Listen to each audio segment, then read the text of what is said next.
How comes you tell me? You never tell me that there was going to be a um a lunar eclipse last night? But me I tell you something, I can't depend on you, man. I had absolutely no clue that there was going to be a lunar eclipse last night. I woke up this morning. I know as I wake up, I forgot to listen to the nightly news. I never hear last night. And they were talking about this lunar eclipse last night. And couldn't they tell me? I could I get up, go watch it. Oh my. I had no clue. And I haven't seen a lunar eclipse in a long time. I always miss them. So we're not going to see another one until around 2029. I had absolutely no clue. But anyway, I want to get you with that. Morning, people. How you doing? Happy Friday. Happy Friday to everybody. Here we are here again another morning. Gonna do just another little get together, another little chat, and also in my quest to oblige my dear viewers, I am going to continue with the sky is cloudy this morning, so this we're not seeing the spectacular sunrise this morning because it is a little bit cloudy, so we are not seeing the sunrise. But for those of you who were here with me yesterday and the day before, I just want to let y'all know that we are going to continue with the reading of Job. For those of you who requested that we read the book of Job again, okay, so we are going to do that. For those of you who are new here, Zuri, that's you. For those of you who are new here, I want to say welcome. Thank you so much for coming in. Thank you so much for joining us. For the others of you who have been here, Michibu Closet, sis, I see you. For those of you who have been here and have been supportive, I sincerely appreciate you. Thank you all so much. All right. So today, you know that today is Friday. Today is my busy day. I'm not going to be wasting any time this morning. We are going to hurriedly do the reading before we move on to other things. All right. But welcome. I feel like me I come down with something. I'm not sure. I forgot drink some. I forgot drink some tea. Hold on, the people. Hold on. Let me take a sip of that tea here. Because my throat does feel like I'm coming down with something.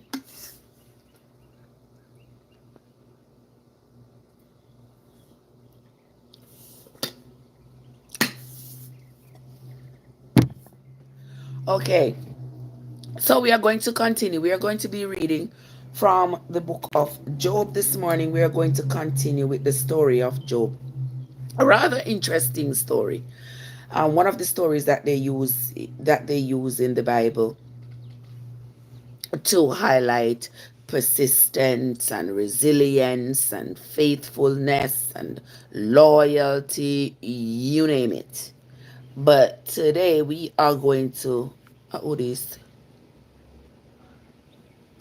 my name.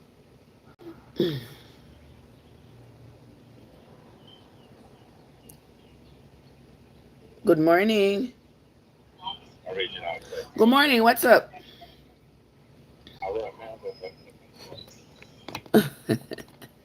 How the weather out there? You not tell me. What I mean? If you come see for myself. Relax yourself now, Flex. What's wrong with you?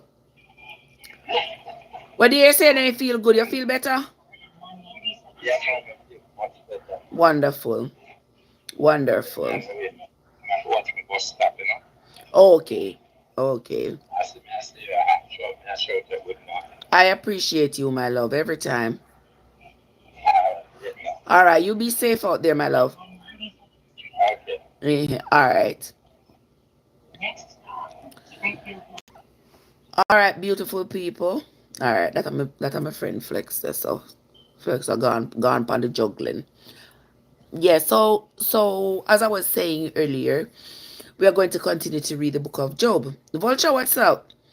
Um, those of you who are new may not have known that we have gone through the Bible previously from Genesis all the way to Revelation. That was rather interesting. Somebody here has asked that I go over the book of Job again. So we started at Job again because they wanted to begin at Job. It doesn't matter. We can go back and forth at this time because we've already gone through it chronologically. But um who else did I see here? But I just want to let you all know that when I'm here um reading the Bible and talking about the contents of the Bible, please note that I am not endorsing any particular religion or denomination. I do neither. So we go through the Bible with an open mind, read what is on the pages of the Bible, and that is what we talk about. What is on the pages of the Bible. I know I've ruffled a lot of feathers, and a lot of people get upset whenever I'm reading the Bible and I'm talking about what is in the Bible.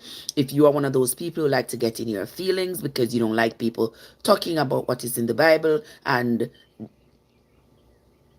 saying what it is, because it is what it is. If you are somebody who gets triggered by that, I'm going to warn you from that. This may not be the place for you because oftentimes I have no filter.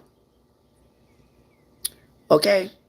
So I'm just telling you all from now because you read your book and you glorify your book.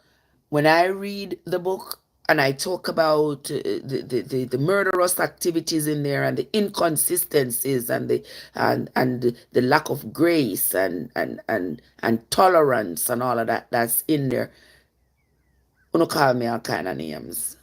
So therefore, so that you and I don't have to have anything, take on the time and keep it moving. I'm not telling nobody to accept religion or not to accept religion. That's everybody's business and their responsibility. I'm not telling anybody believe what the Bible says or don't believe what the Bible says. I don't know. I don't know if there's really anything to believe, if you ask me, because when I read a Noah Roberts novel, I don't read it to believe. I read it for entertainment. I read it. Some of the things in there have knowledge, but I read it.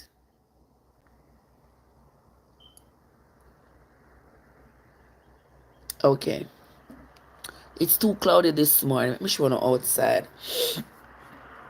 Let me show you outside. It's cloudy, so we're not gonna see the sunrise. Wait. Let me slowly show you. That's what outside looks like this morning. See there? Cloudy. So no sunrise. Alright, now come back to me now. And let us do the reading. Yesterday and the day before, we read Job all the way up to Job chapter 13, I believe it was. And so today we are going to continue with the reading. But just before I do that, let's just highlight some of what we had read yesterday. For those of you who don't know the story of Job, Job is considered to have been one of the most faithful people in the Bible. Job was one of those ultra radical faithful people. You know, he he believed so much in the doctrine that he was taught that he did not want to go awry from it at all. He did not want for not one bit of his actions to be questionable. So he was considered to be a great man. And to top that all off, Job was also very, very wealthy. He had like 700 heads of sheep and like, 2,000 heads of ox. He had a lot of what was considered to be wealth at the time, meaning lots of animals and land and lots of servants. Job was so determined to be considered the most righteous, the most religious, and the most faithful person that he made his sacrifices to his God every single morning, every single day. He made his sacrifice. And not just did he make sacrifices for whatever sins he may have committed unknowingly, but he also made sacrifices for his 10 children for sins that they may have committed that he didn't even know about. He still made those sacrifices. That's how ultra religious he was. And everybody took note. Then, according to the Bible, I'm using the terms of the Bible now. The Bible says the children, was it the children or the sons of God came before the Lord. Now there is the argument is still out as to whether the sons of God that came to God, that came to the Lord, as it said in Job, were angels or not. The argument is still out on that. Next land morning, what's up? But the Bible says the sons of God came before the Lord, and among them was Satan. All right. Somebody said this occurred in heaven, and I don't know. I don't know, because if something like this occurred in heaven, how somebody know to write it down here? I don't know. These are the inconsistencies and fantasy world that the Bible takes us through. But anyway, it says the sons of God came before the Lord, and amongst them was Satan. And God asks Satan, "What are you doing here?" Now, I have I have had the conversation with a friend of mine who says that it was the angels in heaven, and I still have the question as to why was Satan in heaven anyway? Why would he be there if this whole conversation was being held in heaven around the throne of God? Why was Satan there? Some of the argument is that, well, Satan was an angel before he was thrown out. Mr. Boy, I love fantasy that he was an angel before he was thrown out. I don't know who had the first-hand information about that to document it for you all to believe it, but that's one side of the argument. And Brain, what's up? And another side of the argument is that heaven is where Satan lives.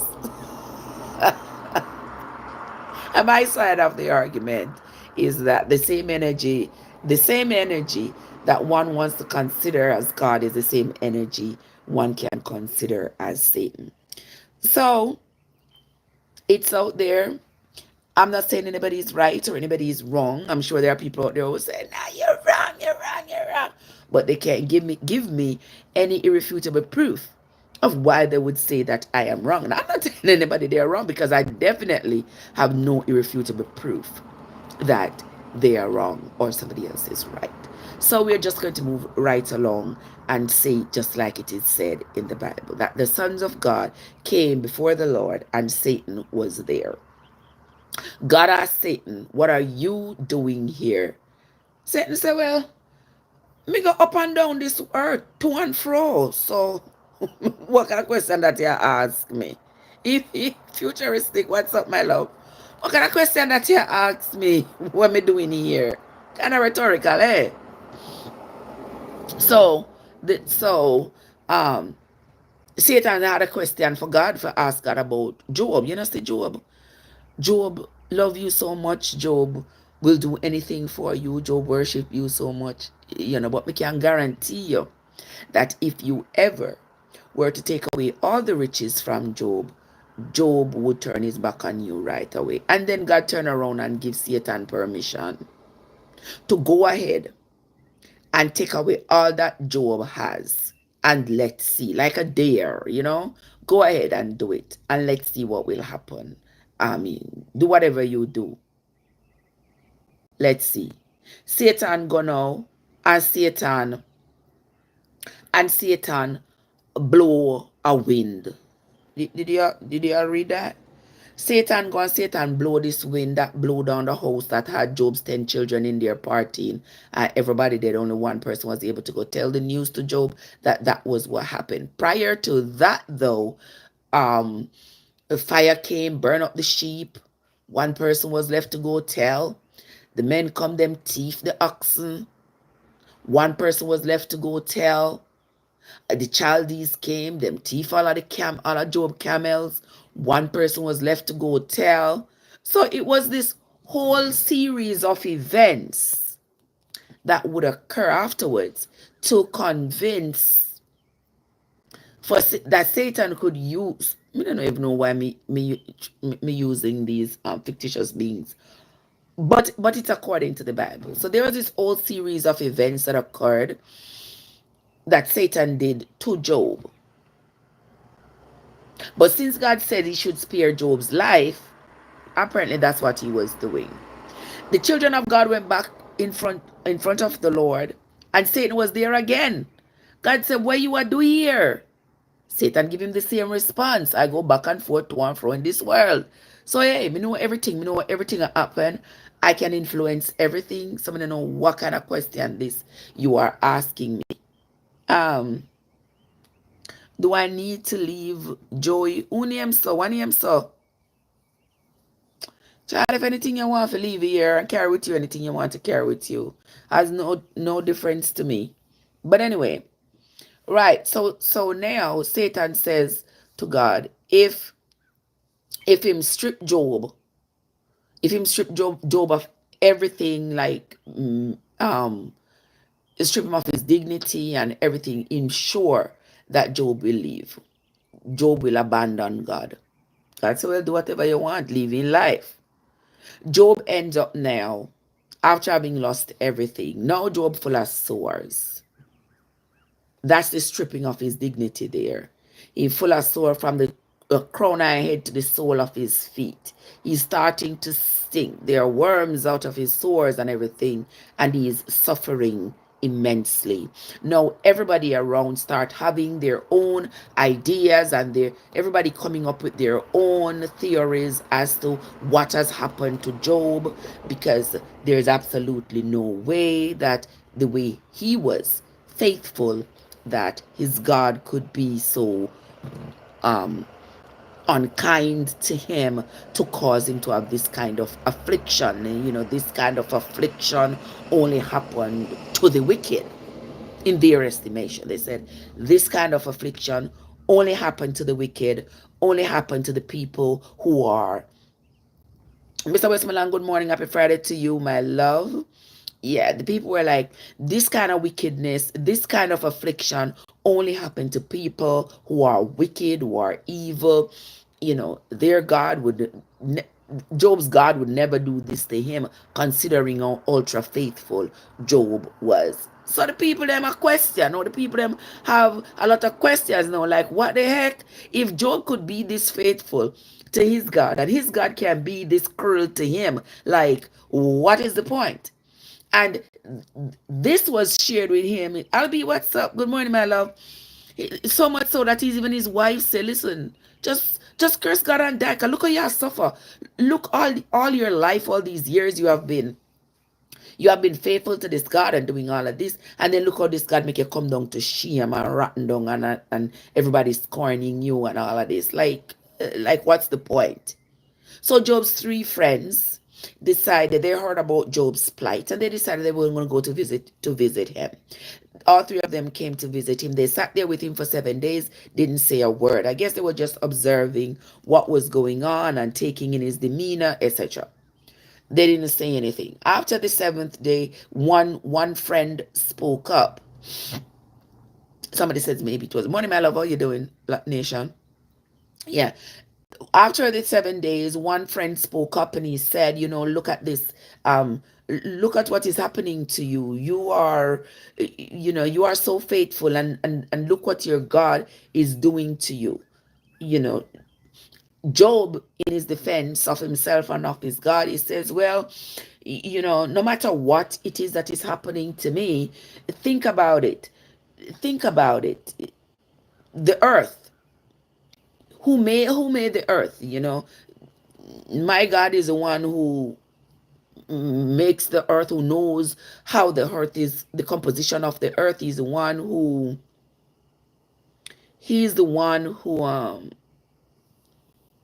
oh, this lady, like, he's the one who knows all corners of the earth. He's the one who makes all these natural phenomenons, and he's the one who ensures that the the sea, no matter how boisterous it is, the waves do not come further than the shore, etc. So he does his take, and Job responds, and then the other friend, he says what he believes, what he thinks is happening to Job, and everybody's frustrated. Right, Expedite? They are frustrated. Job is frustrated. Job is angry. He's conflicted. As even he himself said, he says, I am conflicted and I am confused. He tries arguing with God, like, what have you left me?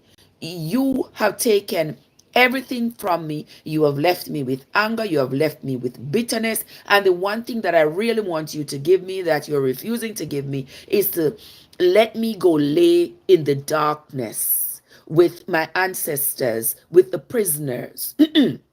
With everybody. And that laying in the darkness, he means just let me die. Then he's conflicted. This minute, he wants to embrace his God and say, thank you so much. The next minute, he's like, but wait a minute. I've been so faithful, and look what has befallen me.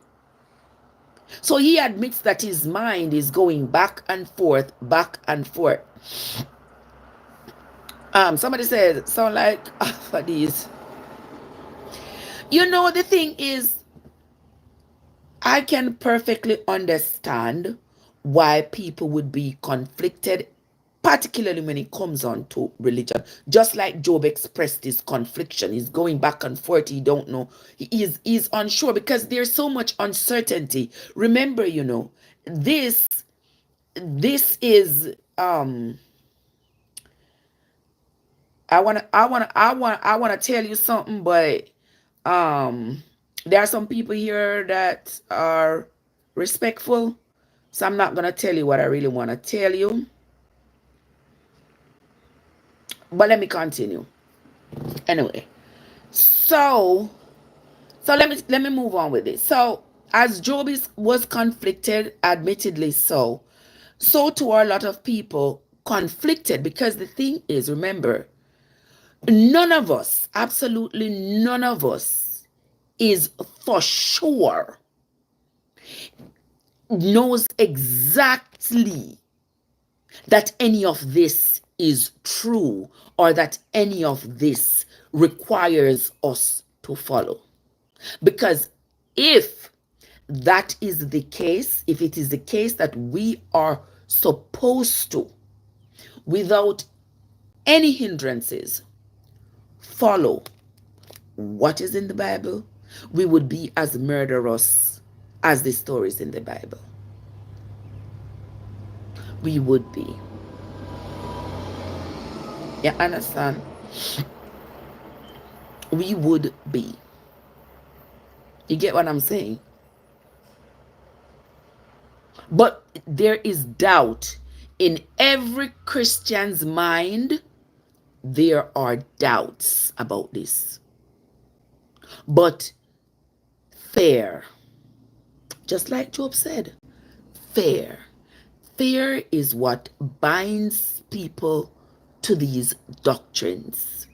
And because of this fear, as one person said in the chat the other day, that she'd rather She would rather believe it and then find out that it's not true later than not to believe it and find out that it is true.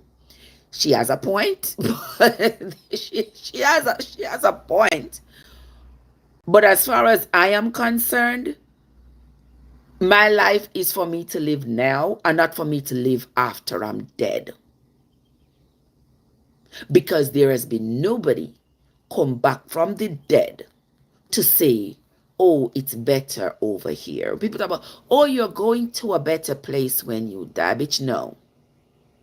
The better place is here and now. The better place is here and now where you can see it, feel it, and experience it. The better place cannot be a place where you go, where you rot, where you do not come back from. Like Job said, the darkness where you go from which you cannot return. It is. Where I say, somebody says, I have a question for you. Somebody says, do you believe the Bible to be inspirational and or truthful? For me now, it's not just whether I believe the Bible to be truthful. It's because I have read the Bible that I know that it's not. Before I read it for myself, I could say, well, I believe this or I don't believe that, whatever.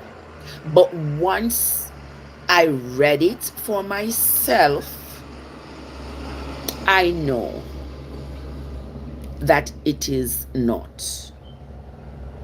Okay? It is not. These are stories that were written thousands of years ago. These people documented what they were feeling, whether it is literally or figuratively. Because if these events were true, my question is, why aren't these events continuing to occur? What has happened? If this God was doing all these miracles or doing all, why has he stopped? Have you all gotten too wicked? What is the deal? I have legitimate questions. And a lot of people out there do too. And nobody is going to bamboozle me anymore. I was bamboozled the majority of my life with people, drive fear into you and say, if you don't believe, if you don't do this, you're going to die. You're going to this. You're going to... Like, why this fear mongering? Why is it that you have to be led by fear? It shouldn't be. And like I say a million times, I say, a lot of people would not share with you a morsel if in the back of their minds they were not thinking that, say, there is a place called heaven where I'm conditioned to think that I want to go. So I'm going to give this person this candy. I'm going to give this hungry person this sandwich then. In the back of their minds, they are thinking, heaven. That tells me that you are not genuinely a kind person.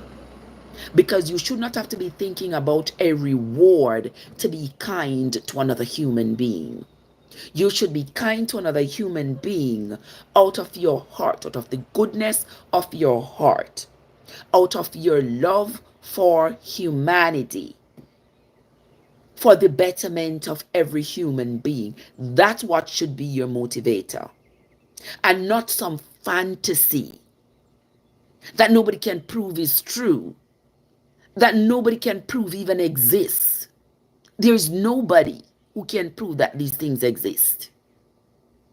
And then you said, oh, when you die, you go to a better place. Then if it's a better place, why don't you hurry and go? Why are you lingering here in this bad place? Hurry up and go over to that better place. Somebody says, My pastor was always state that the fear of God is supposed to get your soul right. That is true. That is what a lot of preachers preach. Because if you notice, from those of us who have read the Bible, you will notice that fear was what kept the people strapped to the doctrine that Moses was teaching them. It wasn't anything else. It was fear. If you notice when Moses spoke to the people and said, God said, there was always an or else. There was always or else. You don't do this, you don't do that. Not the people who would want to just surrender themselves to be nobody. So that's why the people tried to walk in the straight line that Moses was presenting to them, because they were afraid of the consequences if they did not. Because there wasn't any grace. You don't have to admit it. Unless you were very, very close to Moses, where you could get some curry favor. Otherwise, there was no grace. It was for you. Anything you did that was against what Moses taught. So it was the fear. And if you notice, for those of us who have read the Bible, if you all noticed that as we continued to read the Bible, as the story of the children of Israel progressed, you will notice that the people started drifting further and further away from this glorified imaginative story. And even for that, the people started to attribute any misfortune of theirs to the fact that they were now being enlightened, and now they were having questions. The people had questions about all these animals that they were sacrificing. The people had questions about all these rules, all these laws. They couldn't marry anybody that was not a descendant of Jacob. They were not permitted to have conversations, or to associate themselves with the other people who were around in the world. They were discouraged from talking to the other people in the world. What was the fear? That the other people might corrupt them religiously. Like, because the other people, they had their own religion. Because from the beginning of time, human beings have been concerned about how did we get here? How did the sun and the moon and the stars and all these things? And people have come up with their own ideas as to how things may have started and how things may have come about, and how things should be. And people have come up, so different cultures have come up with their own ideas about how things could have been. Everybody theorized their own thing. And nobody is 100% sure that their theory is correct, because there's no way for them to prove it. Nobody has gone to heaven and come back. No, nobody. So nobody can prove that what they are believing is true or not. So everybody just have their own theories. Everybody just go and work with their own theories.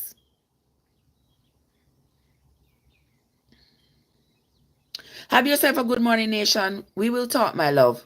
Yeah, so nobody has proven all these things that they believe in. So you don't have the right to say, oh, what somebody else believes is wrong, and they don't have the right to say what you believe is wrong. Unless you can prove it to me that what I believe is wrong, then you right, National, you right, me right, well, I will right. Thank you, National. Good morning, my love. How are you doing? It's good to see you again. Happy Friday morning. Happy Friday morning to you, my love. Right.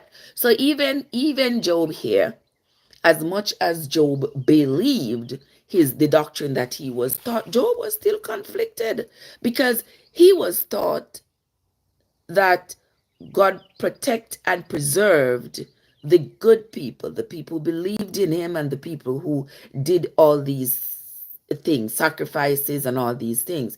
And the people who didn't were the people who got sick, were the people who were afflicted, were the people who were poor, and all these things. That was Job's foundational belief. So now he's confused because how in the world am I this good, but yet I'm afflicted in this manner? And let me tell you all something. Christianity, people in Christianity will try to convince you that if you don't believe what they believe, you are some kind of devil, and anything that befalls you, you deserve it, and all of that. But there's one thing that I can tell you is for sure. You believing in Christianity has not and will not ever insulate you from the human experience. Prove me wrong. It will never insulate you from the human experience. The same way somebody who don't believe can have fear, sadness, sickness, death, is the same way you could experience those same things. The same way. There's no different. And the same way, the person who don't believe is going to be buried, rot, and never come back is the same way you going to bury, rot, and never come back. Show me somebody who come back from the dead, and then we can have a conversation. Otherwise,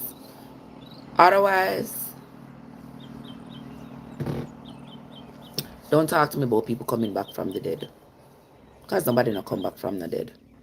Okay? Good morning, Andrea. How are you doing, my love? Good to see you.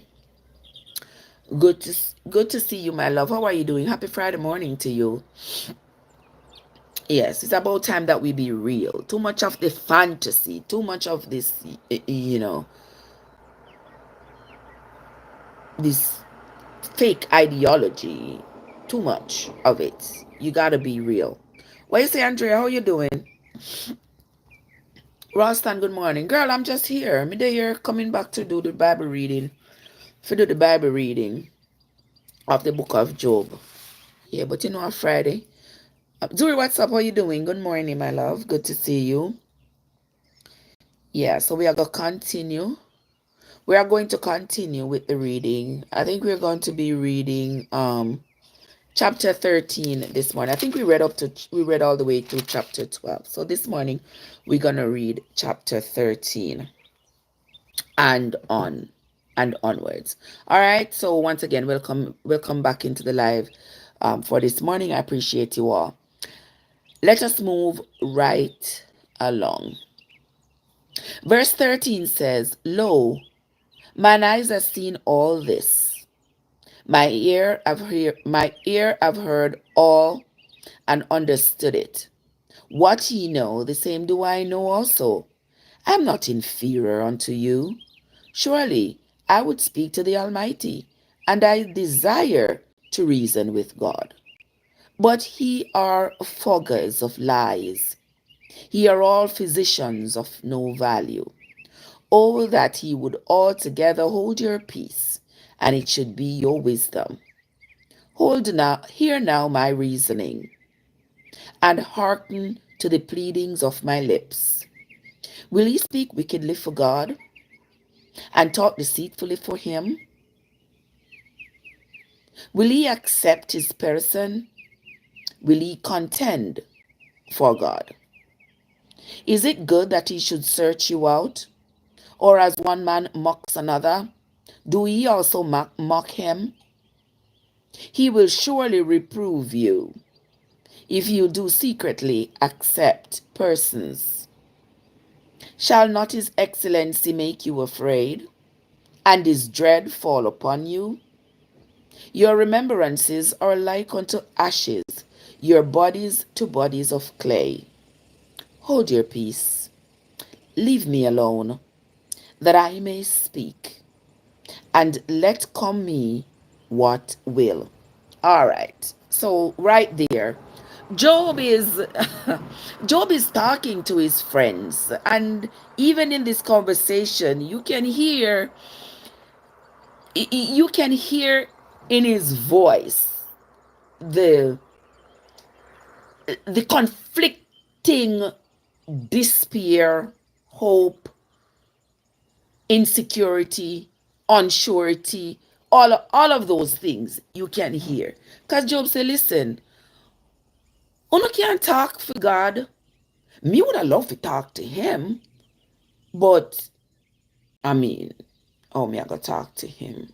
Like, how am I going to? He's not present. He's not here. Like, I don't see him. I can't reason with him like I am reasoning with you.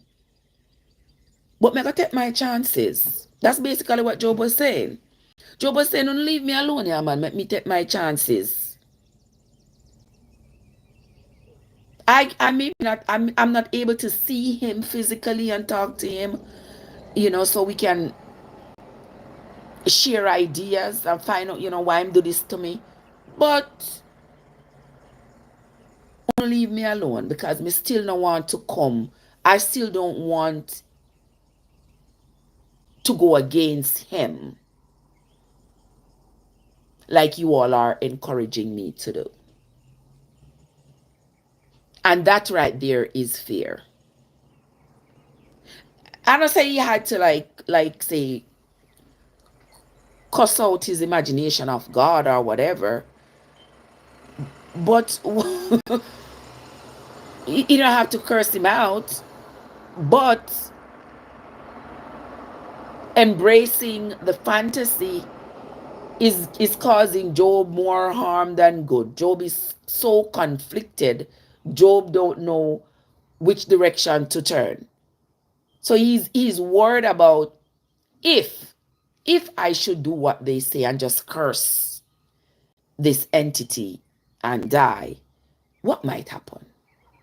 You better me just stay here, say, yeah, man. You better me just stay here and take whatever is happening to me. Uno leave me alone, because right now, uno kind of corrupt my thoughts. That's basically what he was saying to his friends. Uno kind of corrupt my thoughts because his friends brought reality to the table. So Job now was forced to think about the reality of his circumstance versus the fantasy that he had been embracing prior to his friends sort of opening his eyes, saying, listen, like, what is happening to you now is no different from what is happening to poor people all around. Like, other people experience this. So you got to tell us what it is that your God, the person who you say you have been loyal and faithful to all this time, you got to tell it, what difference is it? What did you get differently from what any other human being has gotten? Job never liked that. He never liked it. As conflicting as it was, he did not. He didn't like it because he was forced, like many of y'all. You're forced to face the reality and to face the fact that you're living in a fantasy world. Yeah, you're embracing something that cannot be proven, something that lives in your head, in somebody else's head. And so because of that, when somebody presents you with reality, you get all flustered because you can't find your way through that maze of fantasy to come onto the side of reality. So that's what Job was facing. But make we continue. Oh my, no sunrise this morning. Ain't that something? All right, well, let's move on. Verse 14 says, wherefore do I take my flesh in my teeth and put my life in my hand? Though he slay me, yet will I trust in him, but I will maintain my own ways before him. He also shall be my salvation, for a hypocrite shall not come before him. Job is mad. Job cuss out his friend them. Oh, tell up, what's up, my love? Oh my goodness. How you doing? I am not teaching you anything. Okay? I am not teaching you anything, my love. I love you dearly, but I'm not teaching you anything. Honestly and respectfully speaking, I am reading from the Bible, and this is the same thing I talk about. I say, people, is not my words, is the Bible. So if you don't care for what I am reading and it is out of the Bible, oh well, what can I say? Out of the Bible, may I read from? I know one book with me write, is the same book that y'all embrace. And that may I read from, and I me make it up. So I don't understand. This is what we talk about all the time. So people get upset with me when I read what is in the Bible because it forces them to accept that this is what is written in the Bible, that they want to tell everybody that you must believe in. This is what you must go by. But when you're confronted with the reality of what is really in the Bible, it bothers you. You know why it bothers you? Because you have to confront that it is not real. That's why. And you have to confront the fact that it is a story. These are stories that were written. Them not written by no God, them not written by no inspiration. They were people who documented their experiences that was cataloged in the Bible. And that is why the Bible extends over so many thousands of years. It not real. Some of these things that you hear that happen in there, if you believe that it is real, do these things. Make me see these things happen in today's world. It's not real. But to each his own. I am not here to teach you, tell you, me not do no. Me and a pastor, me and a preacher, me no want to no soul, me no want to no money, me not put out no offering plate. That is not why I am here. Okay? Good morning, Real Rich. How you doing, my love? Okay? I was brought up on the Bible. I was brought up in the church from before I was born. I was brought up in the church. I was given the Bible to be my guide. I read the Bible before and I've had questions and questions. Nobody can answer them. Nobody can answer them. Because you see, people have different motives for reading the Bible. My motive is to understand, because if you're going to give it to me as a textbook and say to me, Trev, you need to read what is in this book, and whatever is in this book is what you need to follow, then how me I go follow it if me not read the book? If I don't read the book, how am I going to follow? I can't follow faithfully if I have not read what is expected of me. So when I read that Moses said God told him, slay these 24,000 people.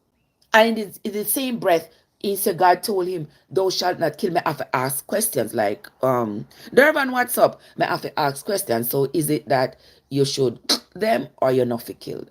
What is the deal? Because if you notice in the readings of the Bible, all it Moses said, God tell him, and this shall be for you and your people from generation to generation for as long as the world shall last. Those are the things where Moses say, God tell him.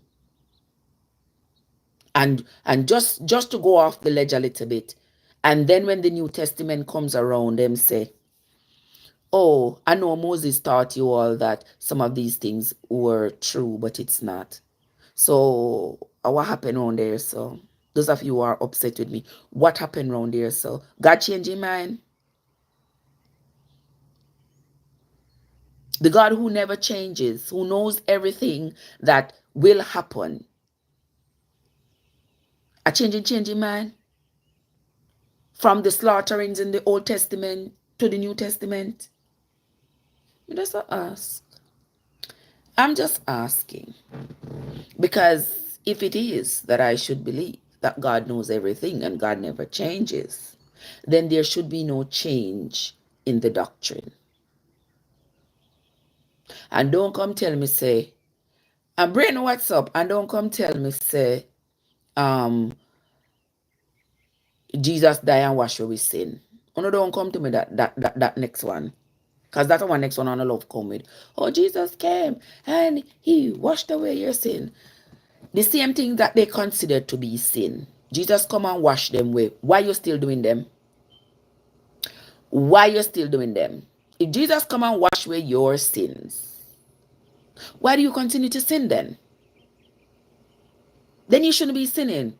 Oh, now you have, no, I'm not going to tell me, no, no have grace, so no, no can go pray if you not sin, or not have to sacrifice animal. How many mouths y'all got? How many mouths? Because on a story can never stay straight. You realize the story cannot stay straight because I have always come with a different excuse when somebody facing with reality. But anyway, Job told his friends, just leave me alone. Whatever the consequences, I'm willing to face it. Only leave me alone. Him say, no, leave me be, and make me go on do what me doing. All right, make we continue here. So, Job says, wherefore do I take my flesh in my teeth and put my life in my hand? Though he slay me, yet will I trust in him. But I will maintain my own ways before him. He also shall be my salvation, for a hypocrite shall not come before him. Hear diligently my speech and my declaration with your ears. Behold now, I have ordered my cause. I know that I shall be justified. Who is he that will plead with me? For now, if I hold my tongue, I shall give up the ghost. Only do not two things unto me. Then will I not hide myself from thee. Withdraw thine hand far from me, and let not thy dread make me afraid. Then call thou, and I will answer, or let me speak, and answer thou me. How many are mine iniquities and sins? Make me to know my transgression and my sin. Wherefore hidest thou thy face, and holdest me for thine enemy? Okay, you know hear the conflict in a Job's voice? Yeah, like, am I your enemy? Why you hide yourself from me? Come forth, make we have a conversation now. I just two things me I ask of you. Come forth and talk to me. Hold my hand. Let me know what this deal is. Let me know what is going on. Let me know what are your plans for my life. What you want me to do? You want me to take my teeth and start eat up myself and tear up myself? Is that what you want? Talk to me.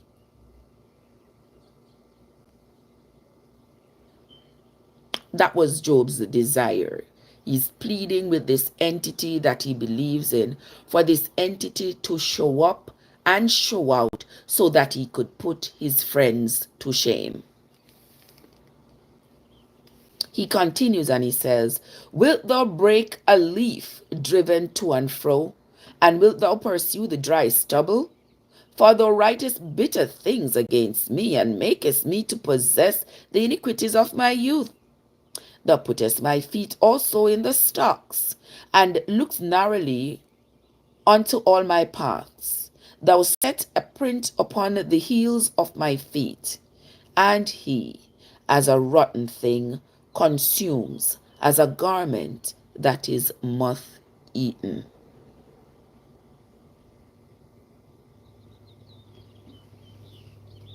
Yeah. The conflicts of Job continue. The conflicting and confusing thoughts continue. We're going to move on to 14. We're going to move on to 14. Chapter 14 says, man that is born of a woman is of few days and full of trouble. He comes forth like a flower and is cut down. He flee also as a shadow and continues not. And doth thou open thine eyes upon such a one, and bright and bringest me into judgment with thee? Who can bring a clean thing out of an unclean thing? Not one.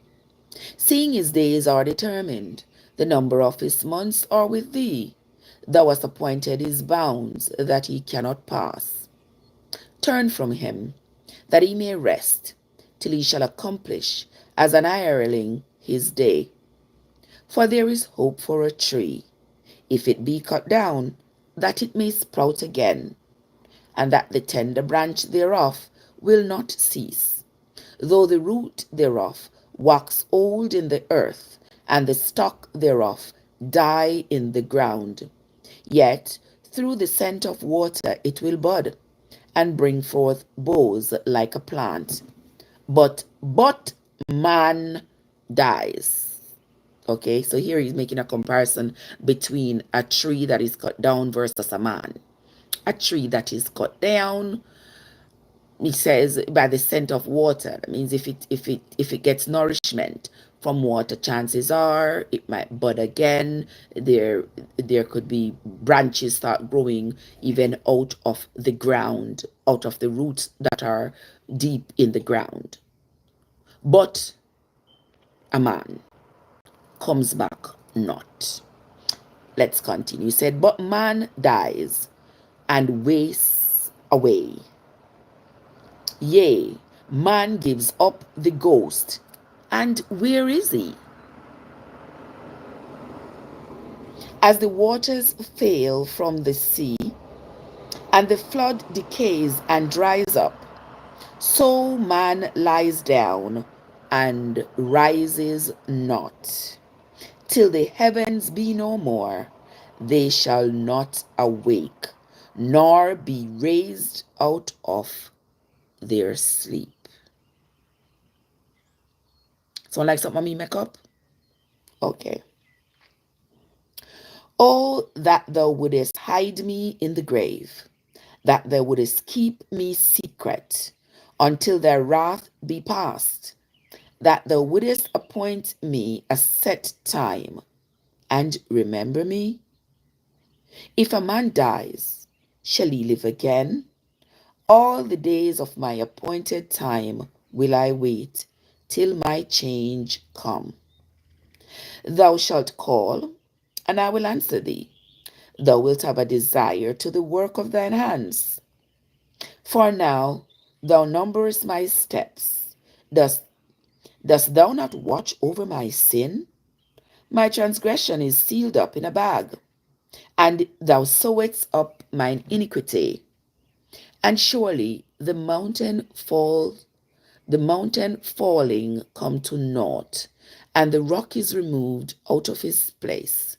The waters wear the stones. Thou washest away the things which grow out of the dust of the earth, and thou destroyest the hope of man. Thou prevailest forever against him, and he passeth. Thou changest his countenance, and sends him away. His sons come to honor, and he knows it not, and they are brought low, but he perceives it not of them. But his flesh upon him shall have pain, and his soul within him shall mourn. Okay. Morning, guys. Morning again. Okay. That was the end of chapter 14 of the book of Job.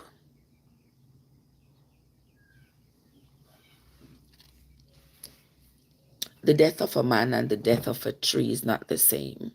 A man withers away, comes back no more. They say he gives up the ghost, and even Job is saying, like, where does he go? He don't know. He's not sure. He's holding on to his faith, but he's not sure. Just like a lot of people. I'm not sure, but I'm going to take this and I'm going to hold on to it. I'm going to run with it. There is no proof, but I'm going to hold on to it. And I'm not saying anything is wrong with that. That's up to you. But because I don't choose to hold on to that fantasy, that doesn't mean you have the right to come to berate me. I'm not berating you. You're free to believe it if you want to. But you can't force me to. Let us continue. We are on to chapter 15. Chapter 15. Then answered Eliphaz. Now, Eliphaz is one of Job's friends. He was one of Job's 3 friends that had traveled to come visit their friend after they heard of his affliction. Okay? Eliphaz speaks again, and he says, Then answered Eliphaz the Temanite, and he said, Should a wise man utter vain knowledge and fill his belly with the east wind? Should he reason with unprofitable talk, or with speeches wherewith he can do no good? Yea, thou castest off fair, and restraineth prayer before God.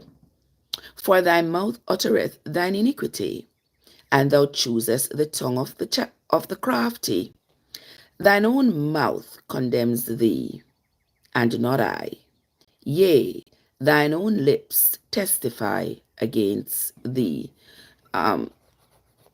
Eliphaz now all back, Eliphaz is telling Job exactly how he feels. He is expressing his frustration, at Job. He don't want to see his friend that sick. He wants his friend to get better. But now Eliphaz is also questioning why Job continues to hold so faithfully to what Eliphaz considers to be what is hurting him, Job. So Eliphaz is serious. It's like, you can talk till you turn blue. You can come up with all kinds of philosophy and everything that you want to say till you turn blue. My question is, why are you continuing to hold on to what is harming you? That's Eliphaz's essentially what he's saying to his dear friend. He says, Thine own lips testify against thee. Art thou the first man that was born, or was thou made before the hills?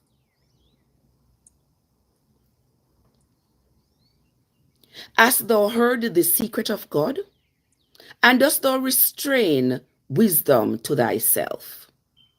What do you know that we do not know? What do you understand which is not in us? With us are both the gray-headed and the very aged men, much older than your father. Are the consolations of God small with thee? Is there any secret thing with thee? Why does thy heart carry thee away? And what do thy eyes wink at? That thou turnest thy spirit against God, and lettest such words go out of thy mouth? What is man, that he should be clean, and he which is born of a woman, that he should be righteous? Behold, he putteth no trust in his saints. Yea, the heavens are not clean in his sight. How much more abominable and filthy is man, which drinks iniquity like water? I will show thee, hear me, and that which I have seen I will declare. Which wise men have told from their fathers, and have not hid it?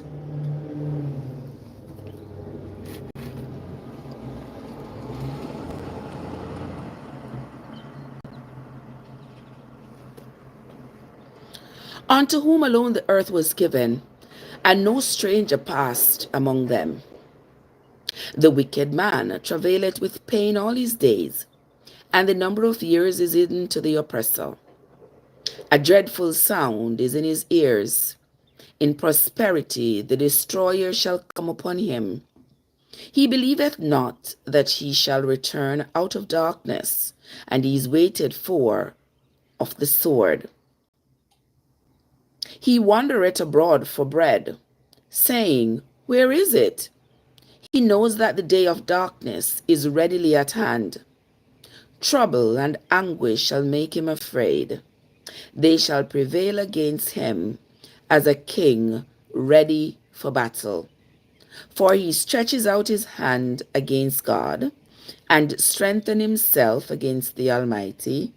He runs upon him, even on his neck, upon the thick bosses of his buckles. Because he covers his face with his fatness, and maketh collops of fat on his flanks. And he dwells in desolate cities, and in houses which no man inhabits, which are ready to become heaps. He shall not be rich, neither shall his substance continue, neither shall he prolong the perfection thereof upon the earth. He shall not depart out of darkness. The flame shall dry up his branches, and by the breath of his mouth shall he go away. Let not him that is deceived trust in vanity, for vanity shall be his recompense.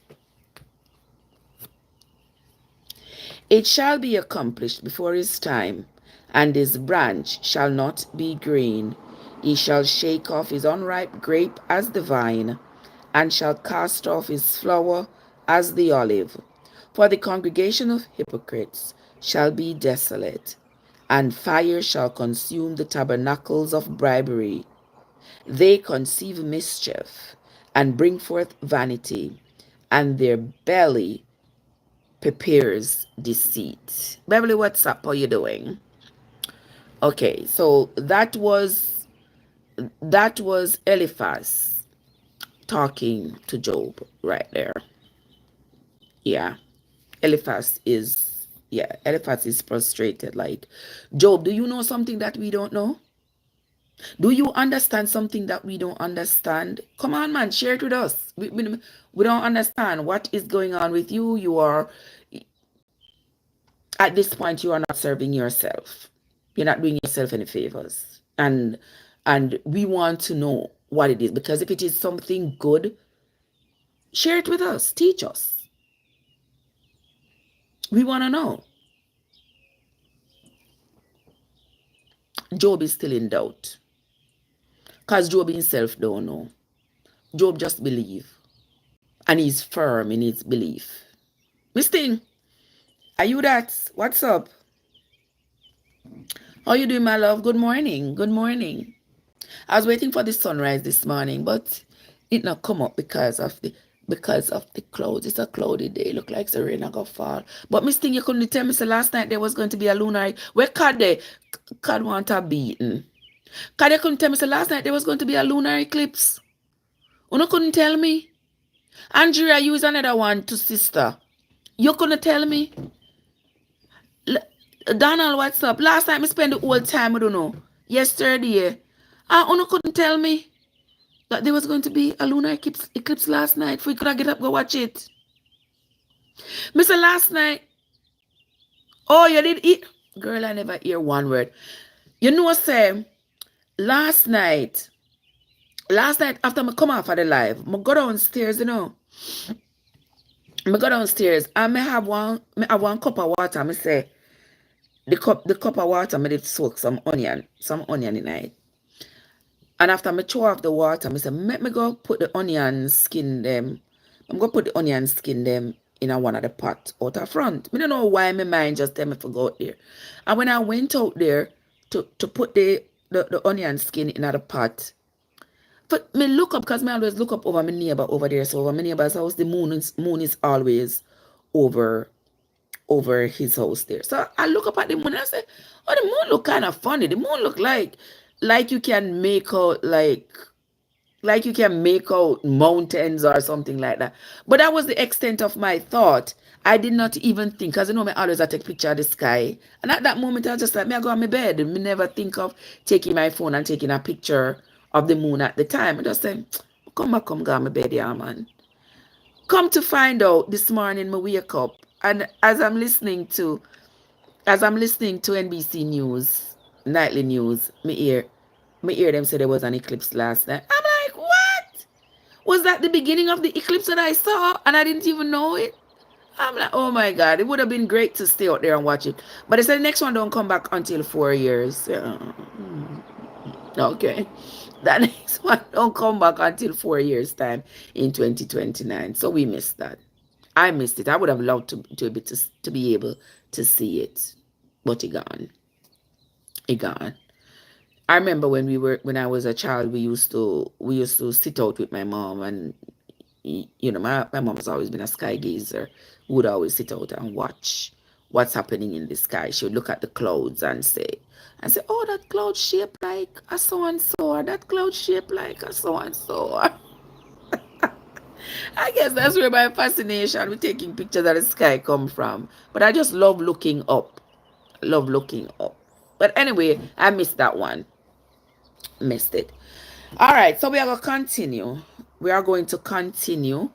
We are going to continue with this reading. Continue hearing some more of what Job's friends got to say. Because you see, all those words, all those things that I read just now, you all realize why I say that it is important to read the Bible for yourself and not just read one verse here or one verse there. Because anybody could have quote one of these verses that Eliphaz, one of these verses from Eliphaz's statement here, you know, from Eliphaz's argument with Job. Anybody could have quoted it, and people would run away and say it in the Bible, and did God say so? Yeah, because they don't have any context. No context, just one verse and run with it. That's why for me it is important whenever I read the Bible that me get the context. Who's speaking? To whom are they speaking? What are the circumstances surrounding the utterance that was made? So me know, so I can control my chain of thought. So what we're talking about here, the context, the context of what you are reading is super important. Thank you, Miss Thing. Thank you, Miss Thing. Yeah, the context is very, very important. I mean, someone don't see the importance of it. See there, let them cook. I appreciate you, sis. Yes, let them cook. I appreciate you, my love. So we are going to continue, Miss Thing. You are the absolute best. I appreciate you. So we are going to continue. We are moving on to chapter 16. Yeah, we're just reading as much as we can this morning, because like tomorrow morning I'm going to be here. I'm going to come on later, maybe at this time or later than now, depending, because I'm going to be coming off of work. So I'm not going to be here for the sunrise tomorrow, Sunday or Monday. We won't be here for the sunrise, but we will come back to continue with the reading of the Bible. All right, and us talking about it. All right, we're gonna move on to chapter 16. Now Job is answering to his friend Eliphaz. Remember, you know, this whole conversation that's going on. There is Job, there is his friend Eliphaz, his friend Bildad, and the other friend. What is that other friend named Zoldad? Oh no, let me tell you, no, not true. Yeah, Job's 3 friends come to visit him. There is Eliphaz, there is Bildad, and then there is, you can't remind me of the next friend name. You see how I can't pen for, no? Is it Zol something? I'm not moving on until I find it. If you don't remember it, you say it before I find it. Job's three friends came to see him. Eliphaz the Shunammite, Zophar the Naamanite, and the other one was Bildad.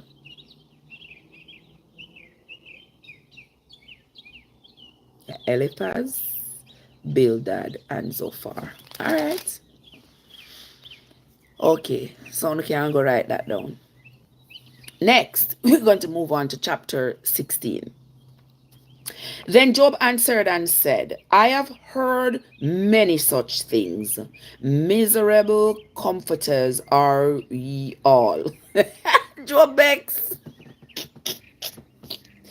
Job begs. Job called them miserable comforters. Job said, Job is talking to Eliphaz. So after Eliphaz just done read him in constitutional rights, Job begs. Job said, me hear that from enough people, but to not just miserable comforters. Anyway, let us continue. Job said, miserable comforters are you all. Shall vain words have an end?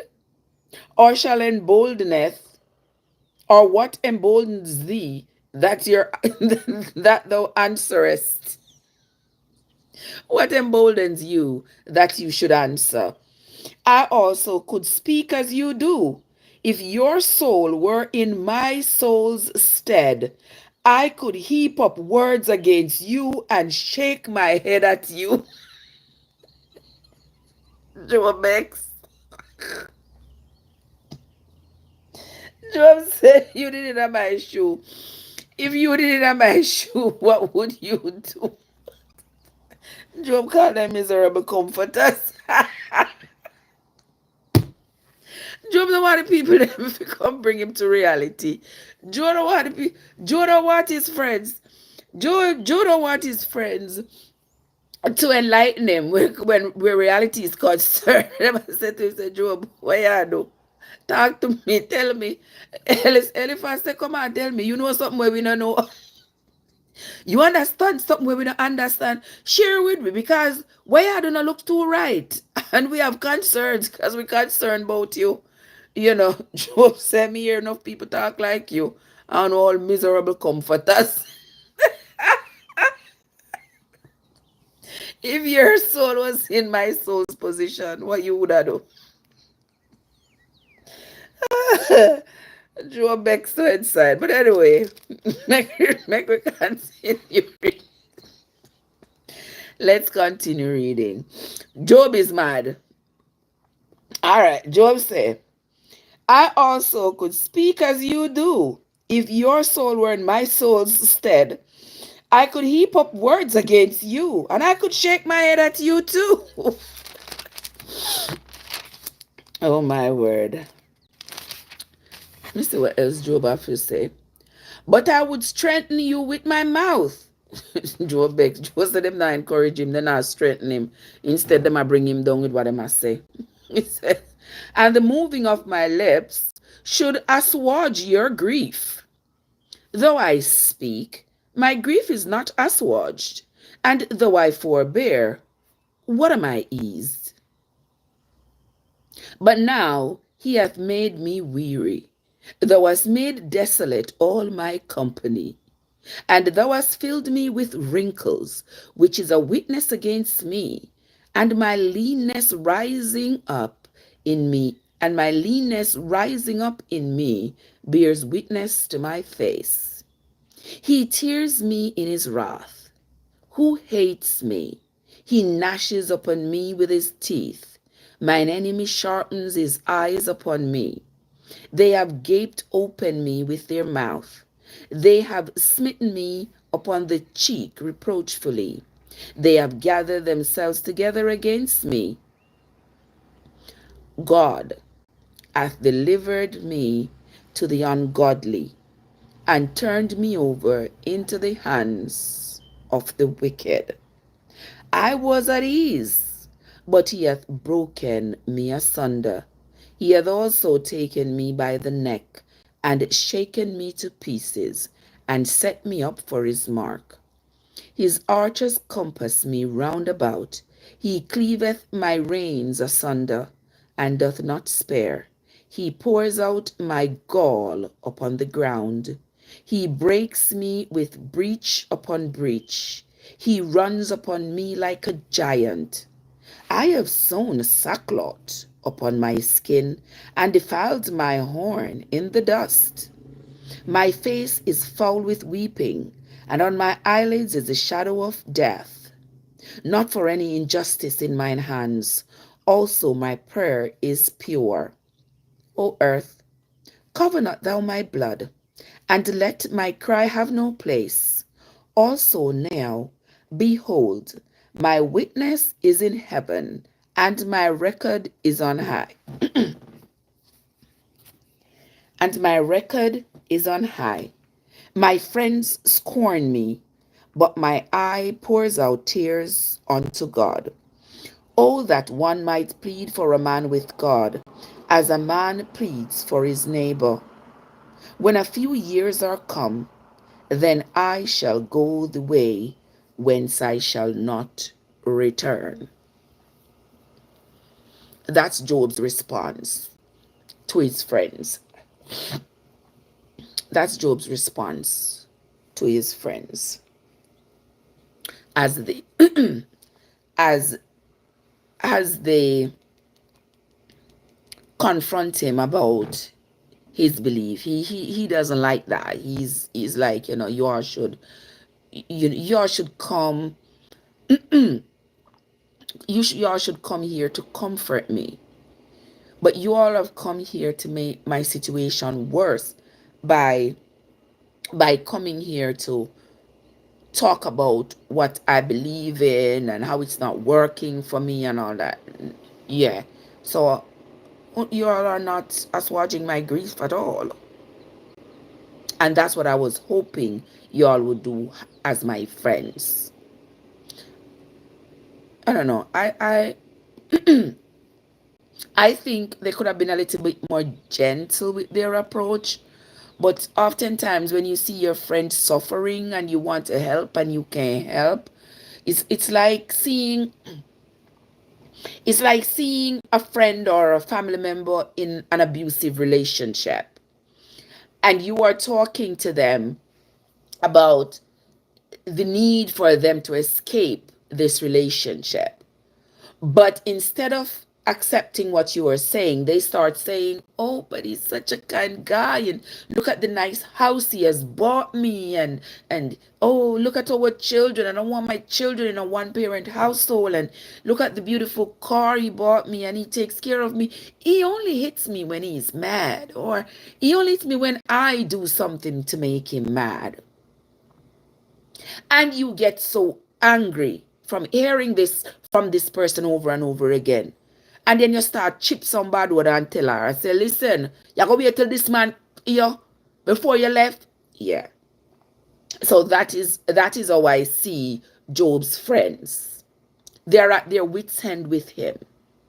He's still holding fast. But let us continue. Hold on, let me drink a little tea.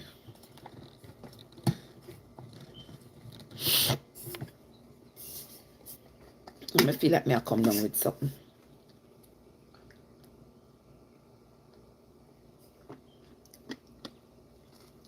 I feel the turmeric and sit when me drink, me shouldn't come down with not true.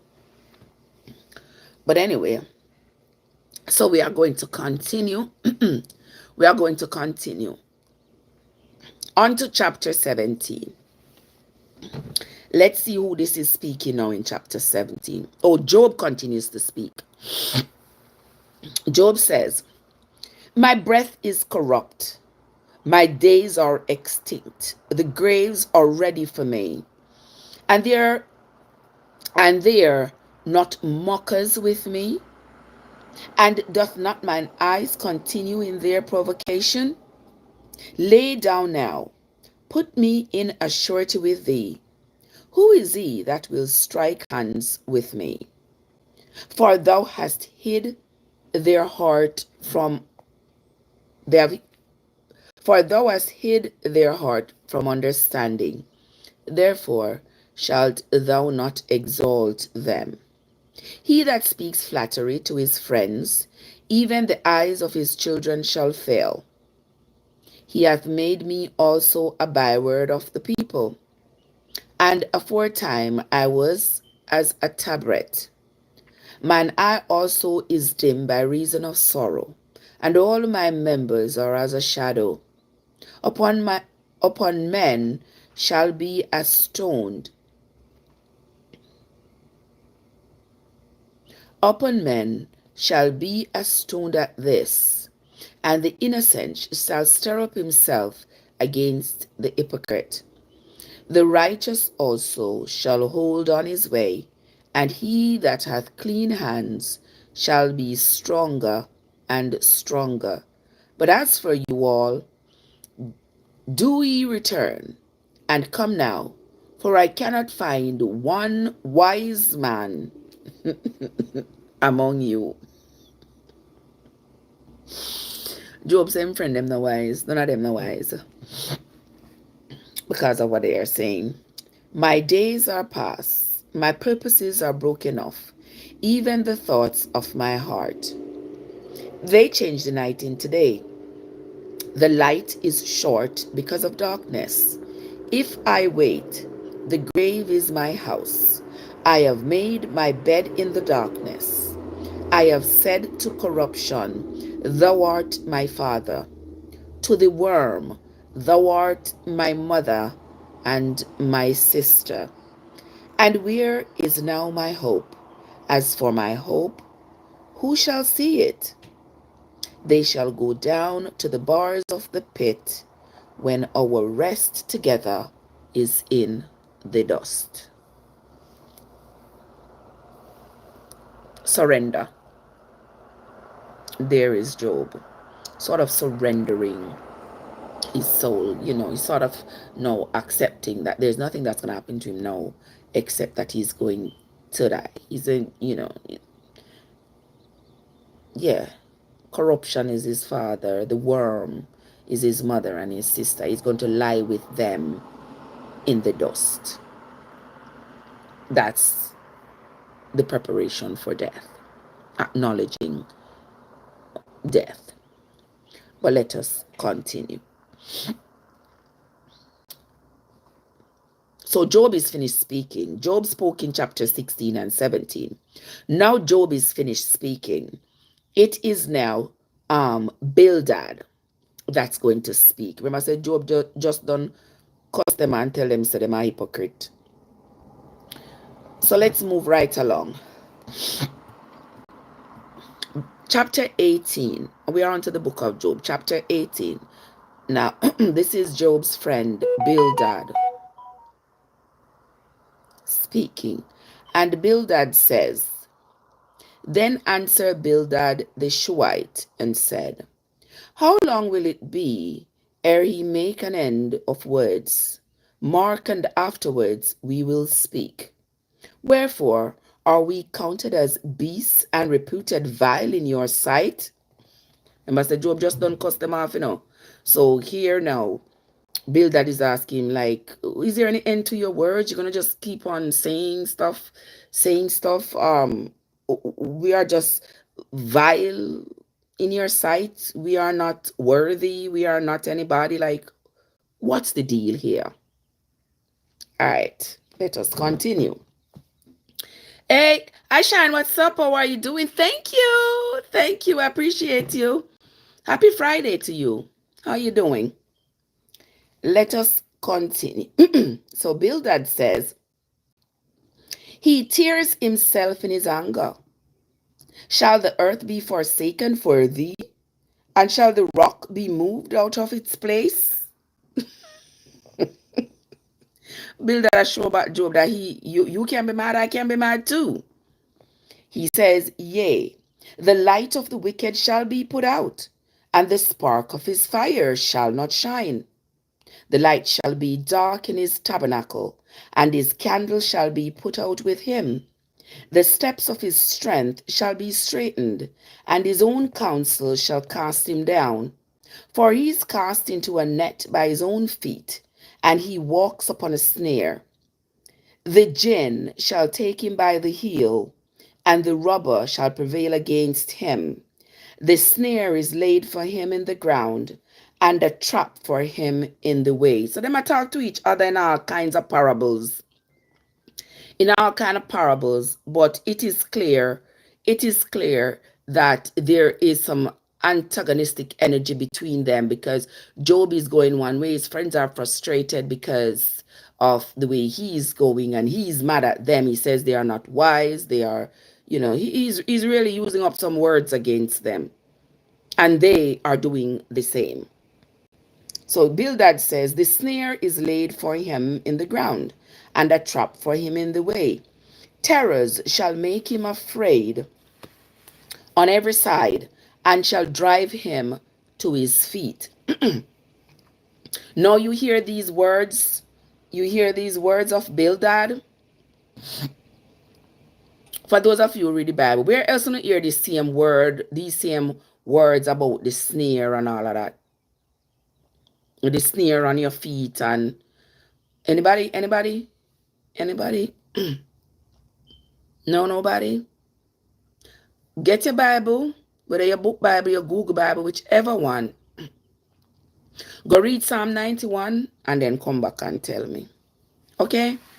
If you hear these same words. And shall drive him to his feet. Verse 12 says, his strength shall be hunger bitten, and destruction shall be ready at his side. It shall devour the strength of his skin. Even the firstborn of death shall devour his strength.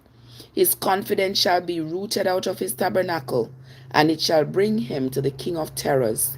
It shall dwell in his tabernacle, because it is none of his. Brimstone shall be scattered upon his habitation.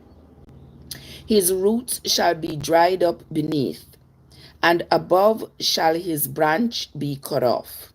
His remembrance shall perish from the earth, and he shall have no name in the street.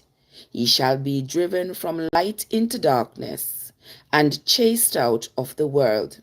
He shall neither have son nor nephew among his people, nor any remaining in his dwellings.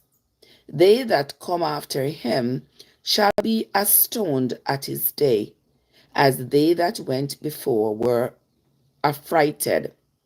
Surely such are the dwellings of the wicked, and this is the place of him that knows not God.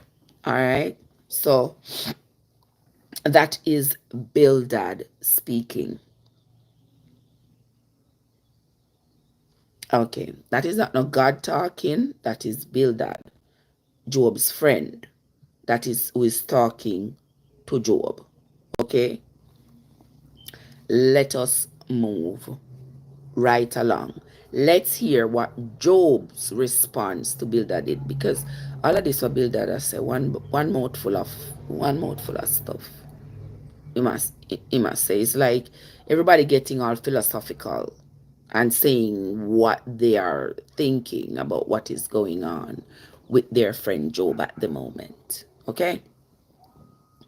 Let's hear what Job's response is to Bildad. Then Job answered and said, how long will he vex my soul and break me in pieces with words?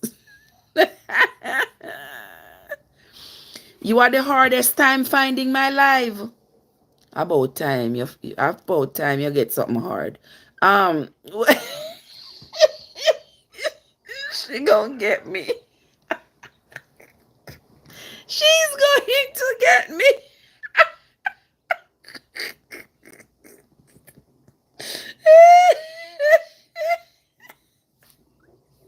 I'm sorry. I am sorry. Joseph. Oh my God, I can't believe that Joseph see me and misbehave. Joseph, sorry, I never mean to misbehave. I never mean it.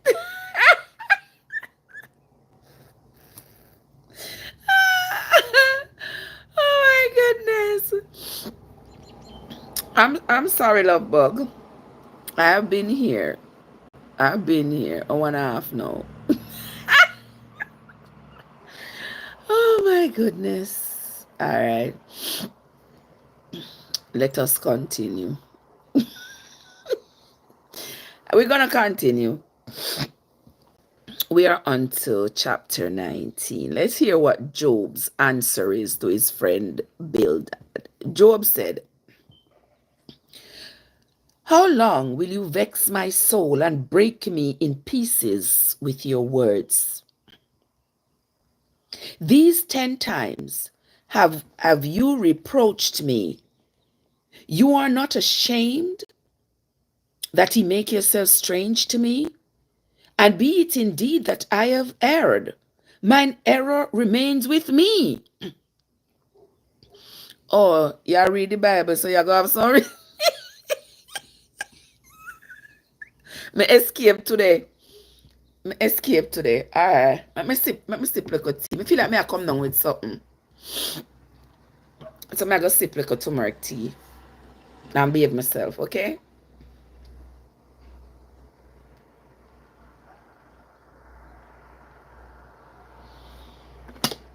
It look like me put too much. Look like me put too much cayenne pepper in it. Mighty God. It has speak to me. Anyway. But anyway, let us continue. So Job says to Bildad, "How long are you going to vex my soul? For how long you going to go and break me into pieces with all your words? These 10 times have you approached me. You are not ashamed that you have made yourselves strangers to me?"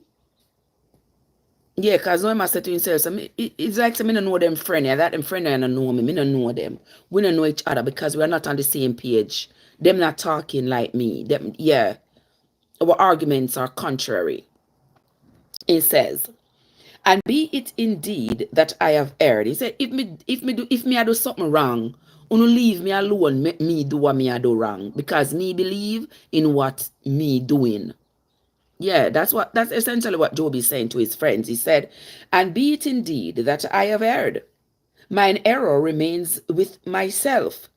If indeed you will magnify yourselves against me and plead against me my reproach, know now that God hath overthrown me and hath compassed me with his net.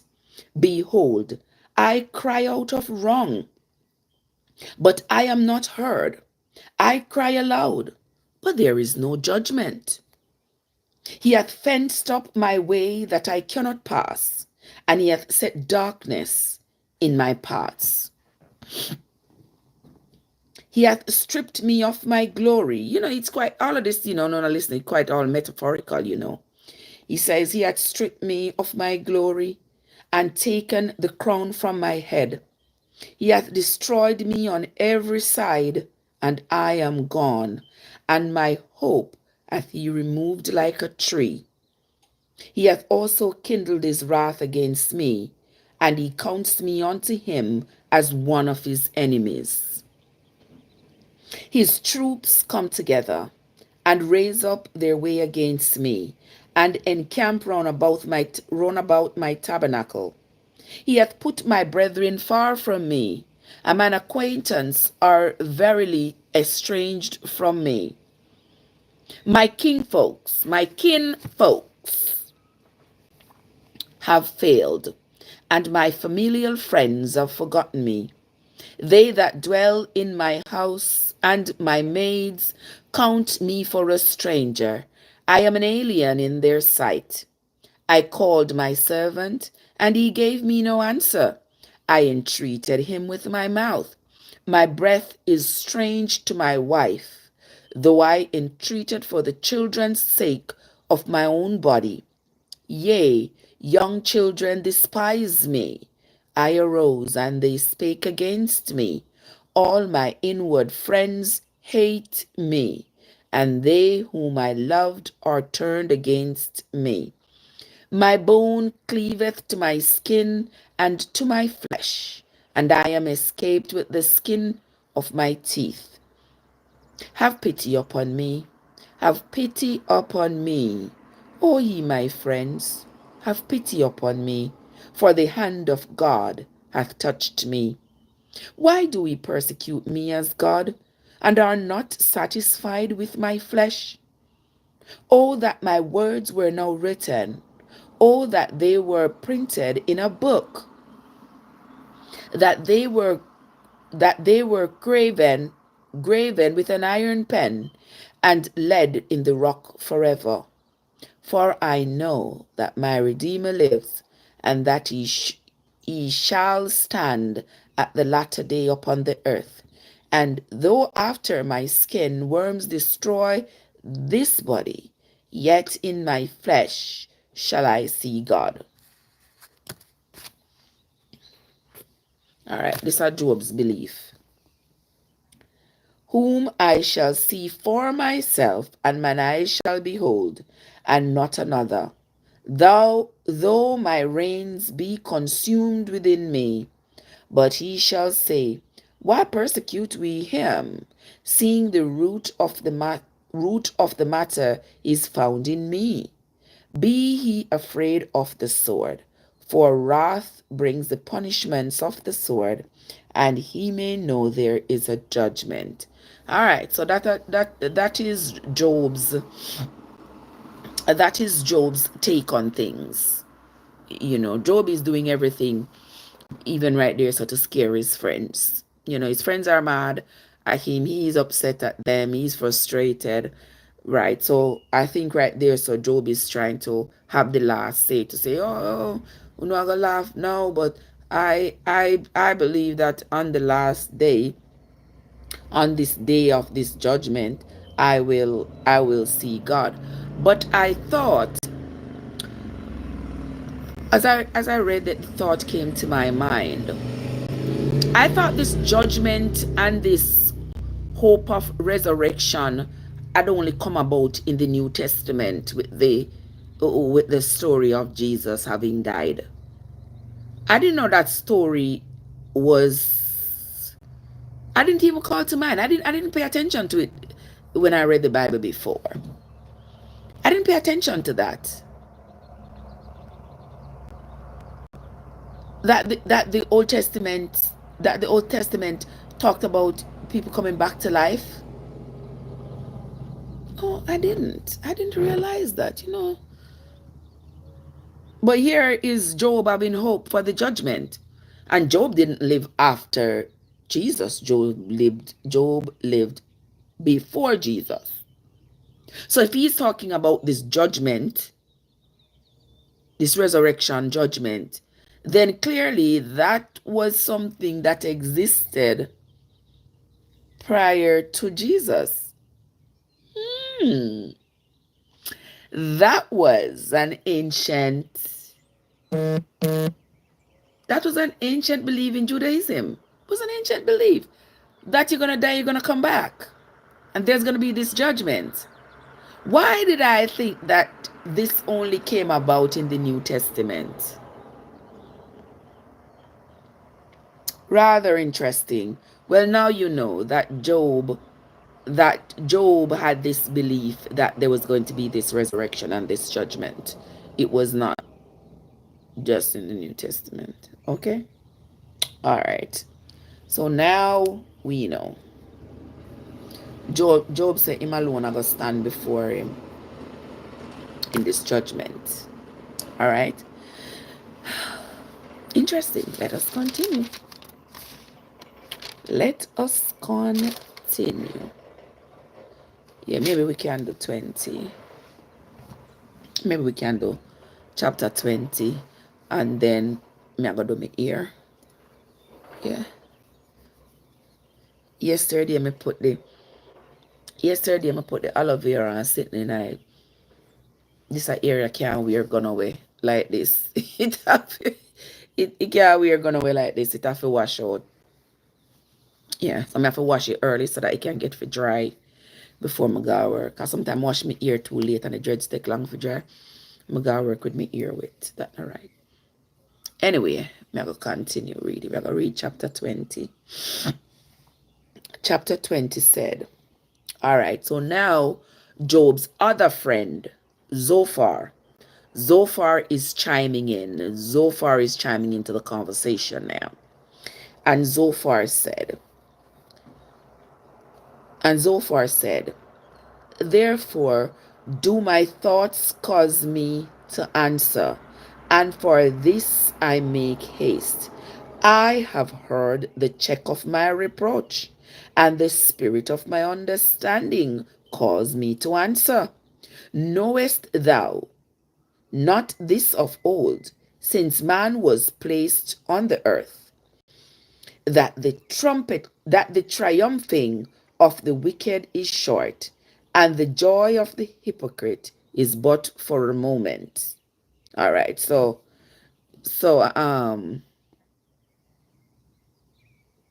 oh yeah, and just I'm not say dreads, me say me locks. Why? Why? If me say dreads, it's offensive. Why? Talk to me. 'Cause that's not like something I need to hear, I need to learn. Cause me constantly talk about my dreads. It's dreads if you are religious, if you are embracing Rastafarianism. But if you're not, it's locks. Is that what that is? Is that what that is? Share it with me. But let us continue. So this is what Zophar says. This is what Job's friend Zophar says to him. He says, I have heard the check of my reproach, and the spirit of my understanding causeth me to answer. Knowest thou this of old, since man was placed on the earth, that the triumphing of the wicked is short, and the joy of the hypocrite but for a while. Though his excellency mount up to the heavens, and his head reach unto the clouds, yet he shall perish forever like his own dung. They which have seen him shall say, Where is he? He shall fly away as a dream, and shall not be found. Yea, he shall be cast away as a vision of the night. The eye also which saw him shall see him no more, neither shall his place any more behold him. His children shall seek to please the poor, and his hand shall restore their goods. His bones are full of the sin of his youth, which shall lie down with him in the dust. Though wickedness be sweet in his mouth, though he hide it under his tongue, though he spare it, and forsake it not, but keep it still within his mouth, yet his meat in his bowels is turned. It is the gall of asps within him. He hath swallowed down riches, and he shall vomit them up again. God shall cast them out of his belly. He shall suck the poison of asps. The viper's tongue shall slay him. He shall not see the rivers, the floods, the brooks of honey and butter. That which he labored for shall he restore, and shall not swallow it down. According to his substance shall the restitution be, and he shall not rejoice therein. Because he hath oppressed and hath forsaken the poor, because he hath violently taken away an house which he built not. Surely he shall not feel quietness in his belly, he shall not save of that which he desired. There shall none of his meat be left, therefore shall no man look for his goods. They make me ask you something. Oh, okay, Andrea. Now I get you. Oh, she was just talking about the locks. Say it's dreadlocks. So let me ask you something now. Based on what you are reading, you understand it like me that this Zolpar, what name?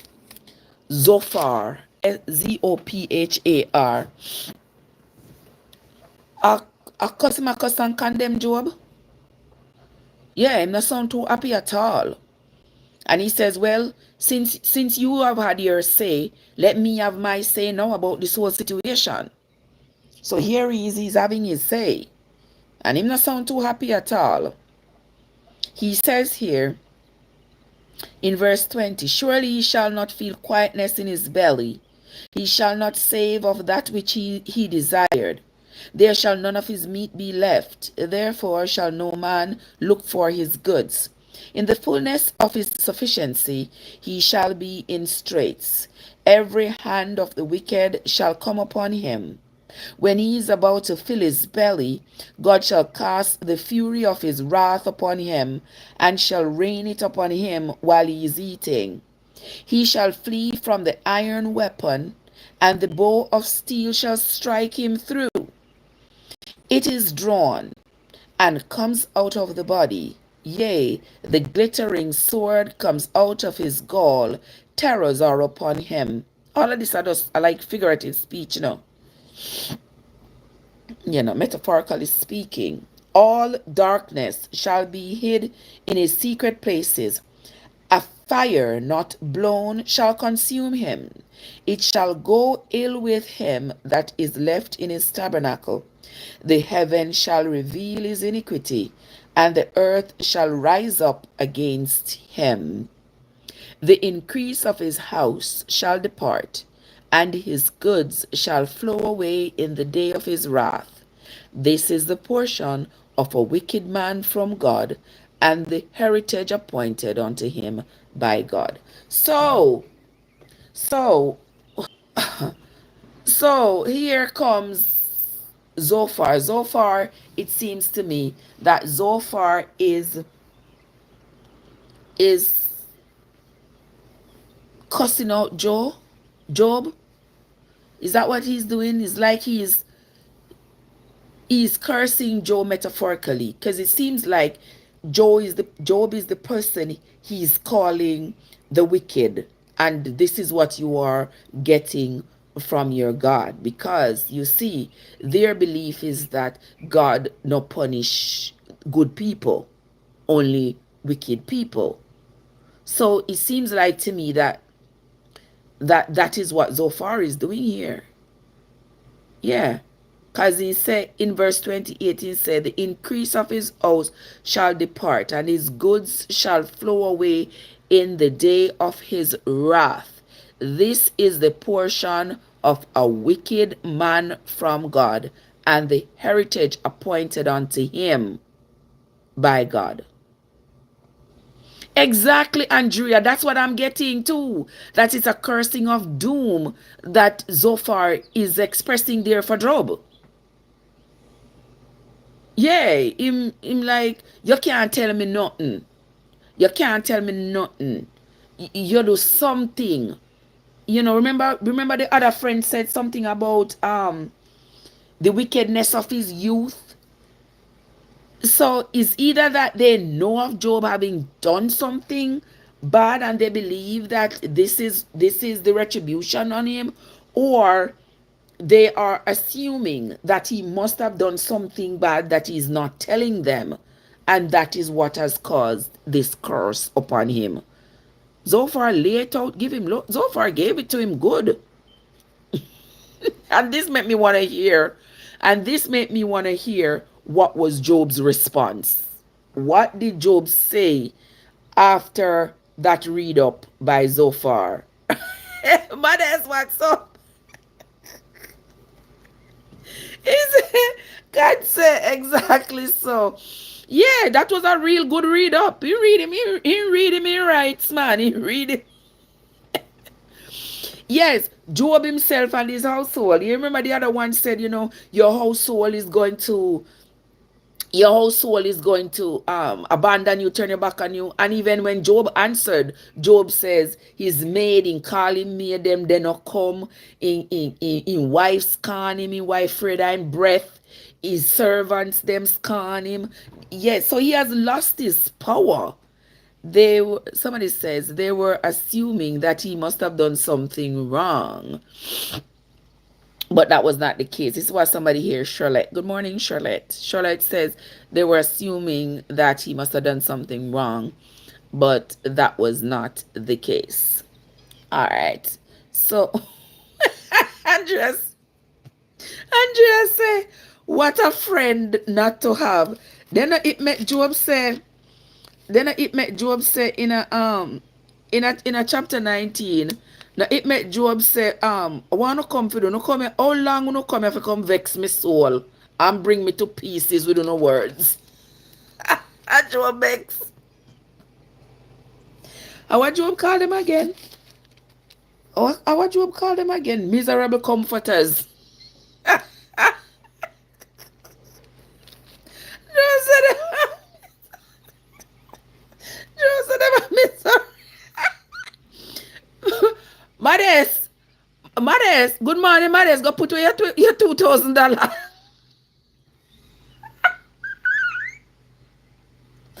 People, people, we are go off script a little bit. Ununa hear Jamaica Minister of Finance say the teacher them pick up put within $2,000 a month. $2,000. Me love when Diane Jackson Miller ask her $2,000. 72,000 if you want pro box, you go pay up a pro box. She said, yeah man, them can't do it. Oh no, me wake up my neighbor them. Favor say, what if you put on $2,000? When you when you're ready, Job 1, you will see how it all began. Sweetheart, sweetheart, I don't read the Bible in pieces, you know.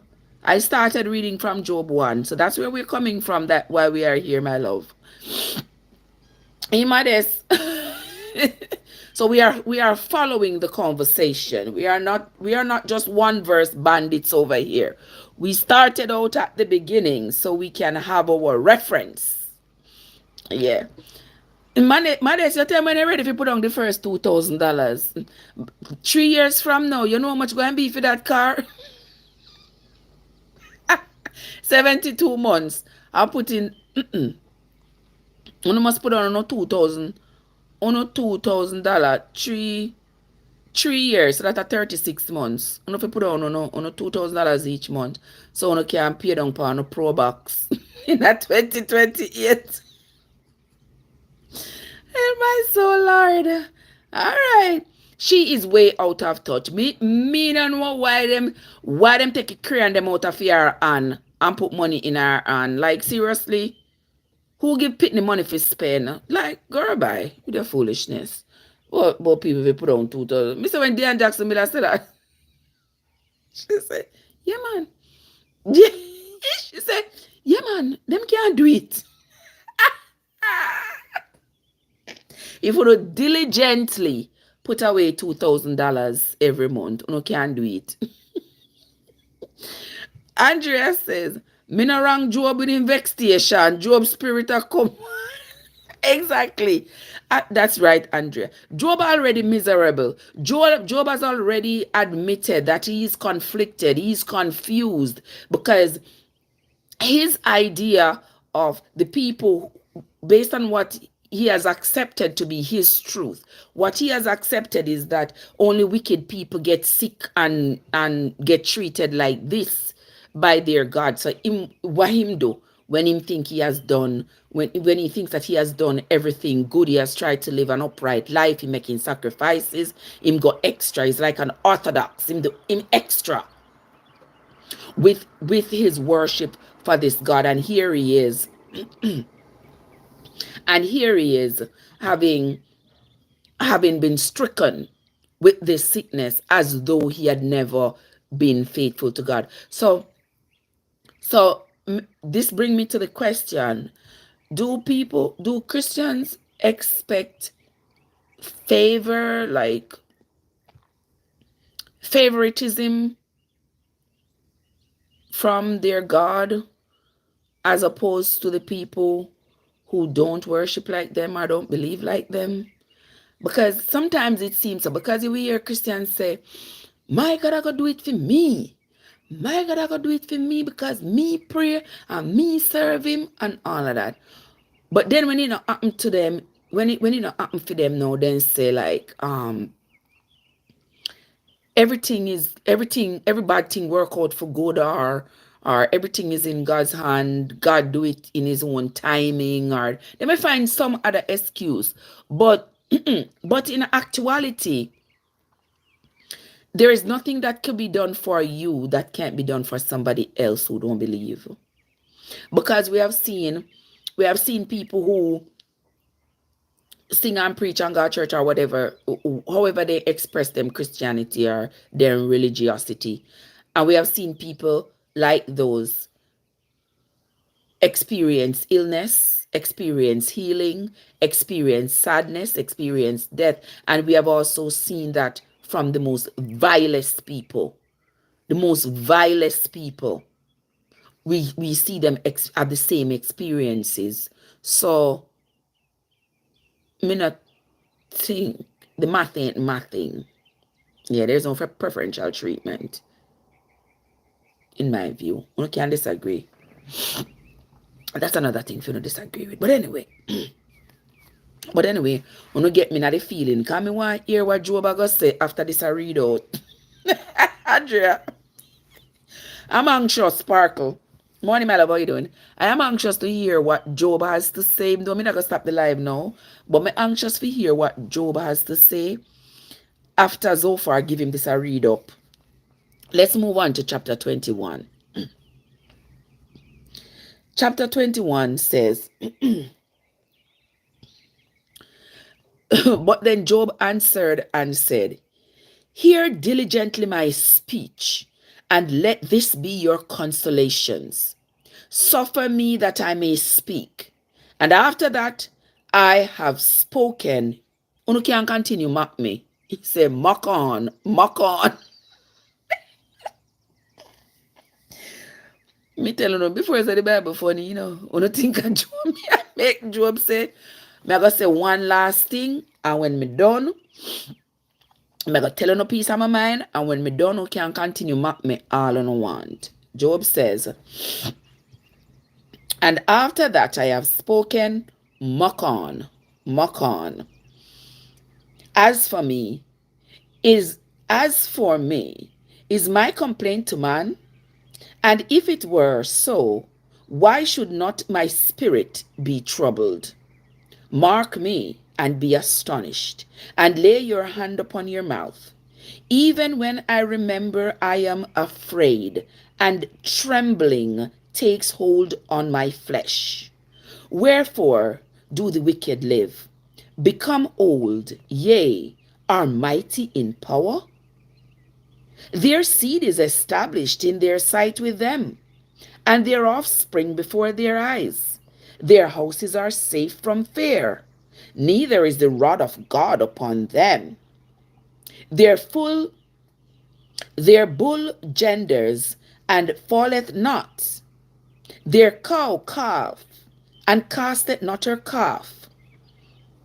They send forth their little ones like a flock, and their children dance. They take the timbrel and harp, and rejoice at the sound of the organ. They spend their days in wealth, and in a moment go down to the grave.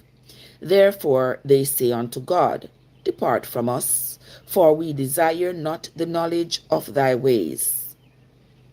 What is the Almighty that we should serve him? And what profit should we have if we pray unto him? Trev, it is like the bigger the tithe at church, the greater recognition is given. You know, so that is true. And that is what some people believe is going to give them curry favor among the saints. But let us continue. Job said, What is the Almighty that we should serve him? And what profit should we have if we pray unto him? Lo, their good is not in their hand. The counsel of the wicked is far from me. How often is the candle of the wicked put out? Oh no, wait, let me make that chuck the past first. No, wait, make it chuck go.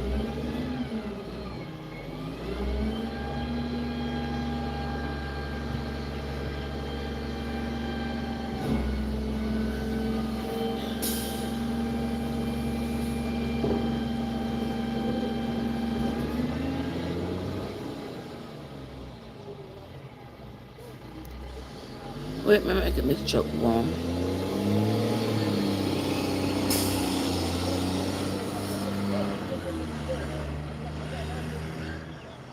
All right, there it goes.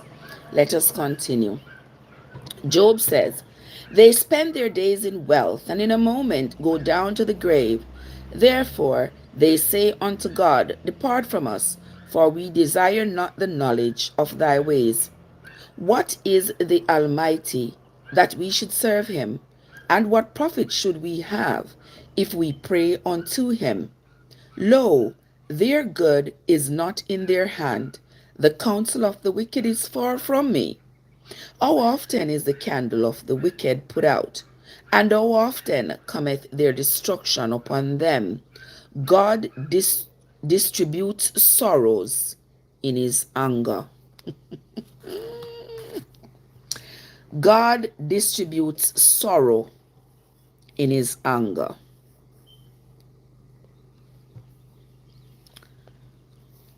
God distributes sorrow in his anger. Somebody says, yes, at the garbage truck that was. Remember Satan did ask God if Job served him for nothing. Does Job serve you for not? Yes, I remember that. I remember that. That God did Satan did ask God that if Job served him for naught. Let us continue, my dear people. So Job continues. Now this is Job continuing to speak now. Job says, God distributes sorrows in his anger.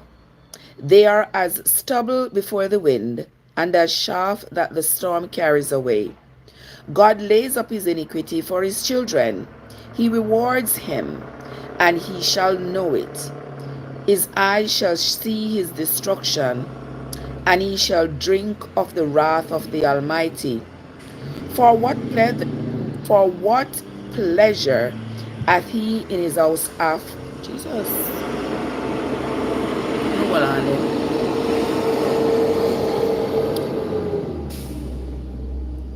Okay, let's continue. Verse 20 says, his eyes shall see his destruction, and he shall drink of the wrath of the Almighty.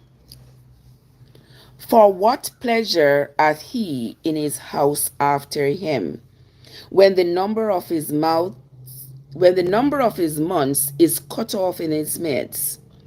Shall any teach God knowledge, seeing he judges those that are high? One dies in his full strength, being wholly at ease and quiet. His breasts are full of milk, and his bones are moistened with marrow. And another dies in the bitterness of his soul, and never eats with pleasure. They shall lie down alike in the dust, and the worms shall cover them. Behold, I know your thoughts, and the devices which ye wrongfully imagine against me. What activity have you outside your key?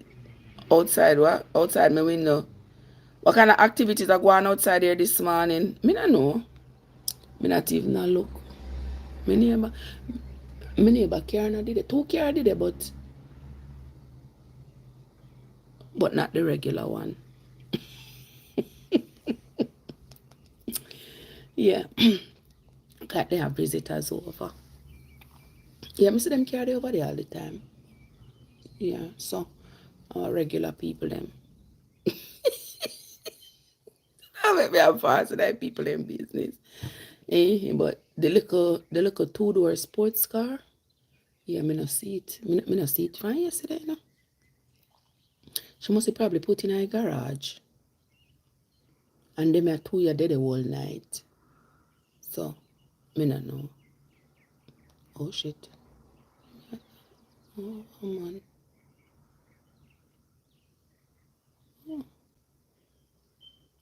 Just one man. Come out of the house.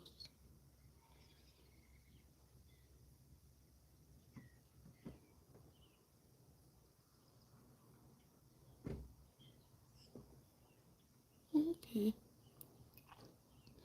They sh- what I would have thing, eh? What I would have thing if that ever happened? What I would have think? That's interesting. Listen, be on yourself. Be on yourself. All right. Well, continue reading. For those of you who are just coming, we are read Job chapter 21 right now. Verse 26 says, they shall lie down alike in the dust, and the worms shall cover them. Behold, I know your thoughts and the devices which ye wrongfully imagine against me. It's like Job I talk to him friend them, you know. Andrea say, what would have angered God so to punish Job so mercilessly, to prove to Satan that Job is a loyal servant? I've asked that question all the time and I still don't have an answer. Yeah. I have asked that question all the time, like, what was the point? What would have been the point of God allowing Satan to punish Job so mercilessly? Like, what's the point? I still don't get it. But as so the story go, so I'm just saying it as it is said here. He says, um, so Job says to his friends, he continues, say, behold, I know your thoughts and the devices which you wrongfully imagine against me. For ye say, where is the house of the prince? And where are the dwelling places of the wicked? Have ye not asked them that go by the way? And do we not know their tokens? That the wicked is reserved to go the day of destruction. Reserved to the day of destruction. They shall be brought forth to the day of wrath. Who shall declare his way to his face? And who shall repay him what he hath done? Yet shall he be brought to the grave, and shall remain in the tomb. The clods of the valley shall be sweet unto him, and every man shall draw after him, as there are innumerable before him. How then comfort ye me in vain, seeing in your answers there remains falsehood?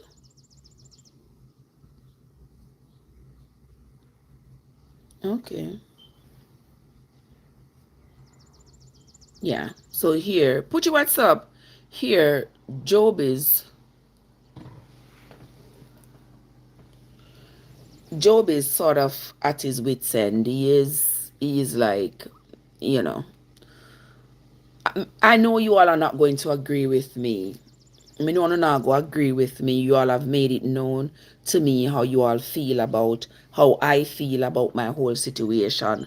But may I continue? Because at the end of the day, whether you're wicked or you're not wicked, the world that we are going dead, worm are going to crawl up our way. Yeah, we are going to taste the valley. And you know that's metaphorically speaking. You know, you're going to be under the ground. You're going to be one with the ground. So, so, so, um, so Job is just like, to me, maybe to you it sound different, but to me it sound like a like whatever moment. Like, you know whatever I wanna say. But we're gonna continue reading because more want to hear what his friends got to say after this, after what Job said to them. Eliphaz, all right, the conversation continues. For those of you just coming, there's a conversation between Job and his three friends, him and Eliphaz, Zophar, and Bildad. This is the conversation going on amongst them. Then Eliphaz answered to Job and said, can a man be profitable unto God, as he that is wise may be profitable unto himself? Right, you know what that means. Can a man be profitable to God, like somebody who is wise be profitable to himself? So if you're wise and you think of buying the right stocks and you win some you get some riches, right? Are you the same kind of profit to God as you would be, profitable to yourself if you were, as you would be profitable to yourself if you made a wise decision? That's the question. Is it any pleasure to the Almighty that thou art righteous? Or is it gain to him that thou makest thy ways perfect? Will he reprove thee for fear of thee?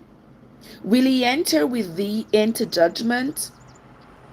Is not thy wickedness great, and thine iniquities infinite?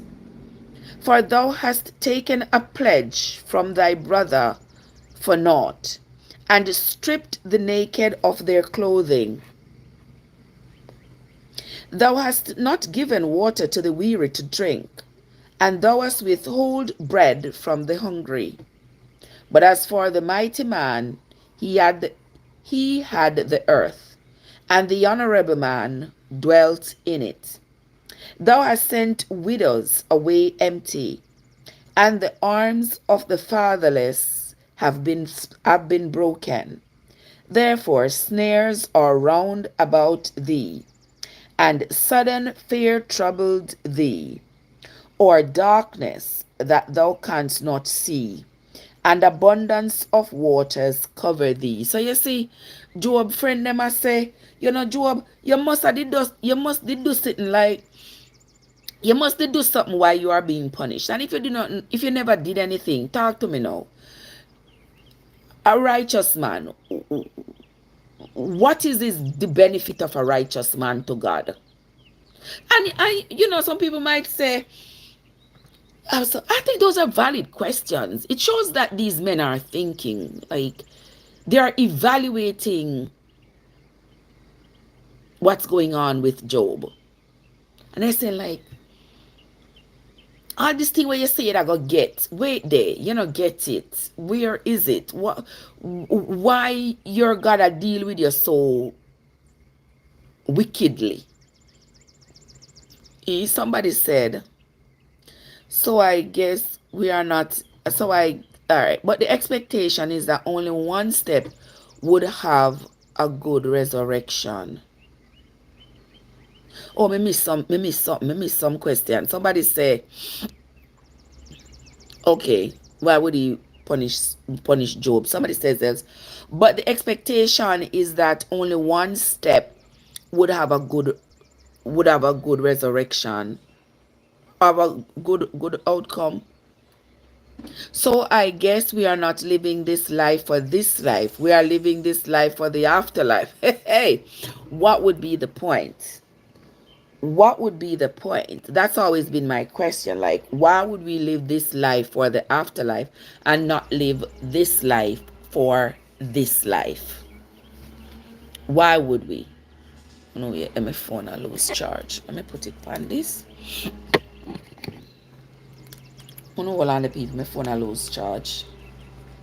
Let me put it on this.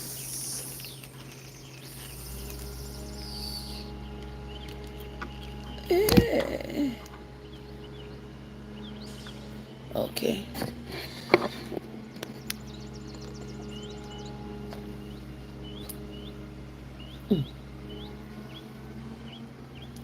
Yeah, let me plug it in. Yes.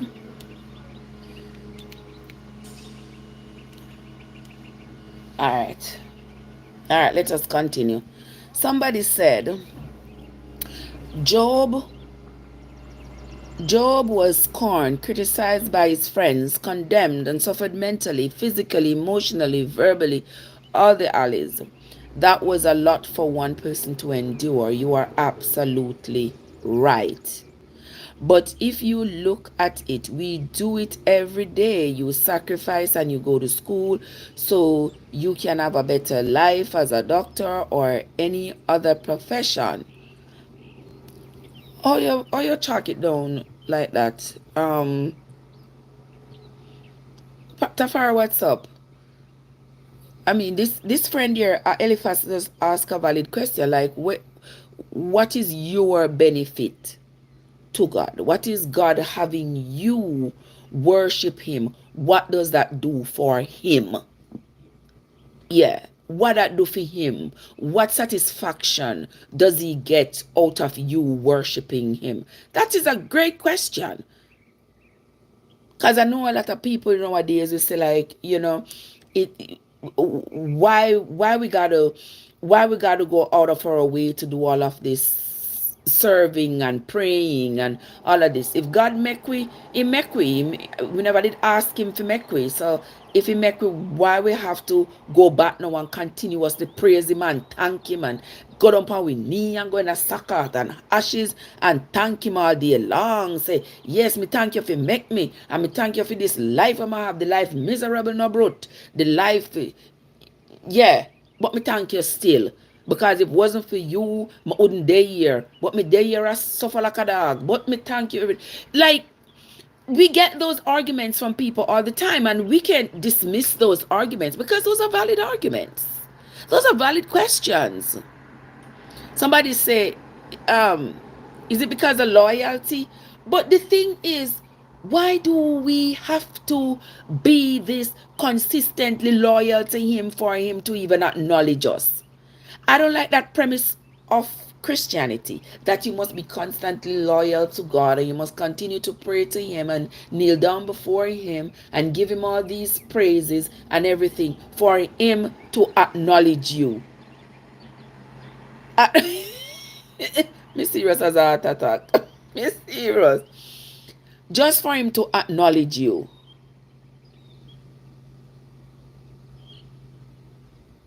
No, sir. No, sir. If God made us, I think, if God make us, he make us out of. That's his prerogative. He wanted to show his hand and what he can do. Okay, that's it. It keep on going back every single day to go thank him. Uno go back on the mother every day go thank her for all that she do for for go through all the pains of having and raising and sending go to school and all these things. I bet you not do that. I mean also not gonna say, oh but Trev, God is not like man, blah blah blah blah blah. Yeah, I understand what I say. But the question is also valid when you ask, like, why do I gotta go back all day long to go thank him? And then why do I have to be threatened that if I don't thank him, then something bad are gonna happen to me? Like, wouldn't God already know that that person here now go thank me enough? So me now make that 1 year. Me gonna make that 1 year die. Yeah, me gonna make that 1 year not come to fruition because this one here is not going to thank me enough. Why am I wait until he make me and him know say me now go on my knee 24 hours a day and me now go thank him enough and then him punish me? What does he get out of punishing me for not doing something that he already knew that I was not going to do? Question. The math ain't mathing, right? But it is what it is. Let me hear what Eliphaz. Let's continue to read. Me feel like I get sick.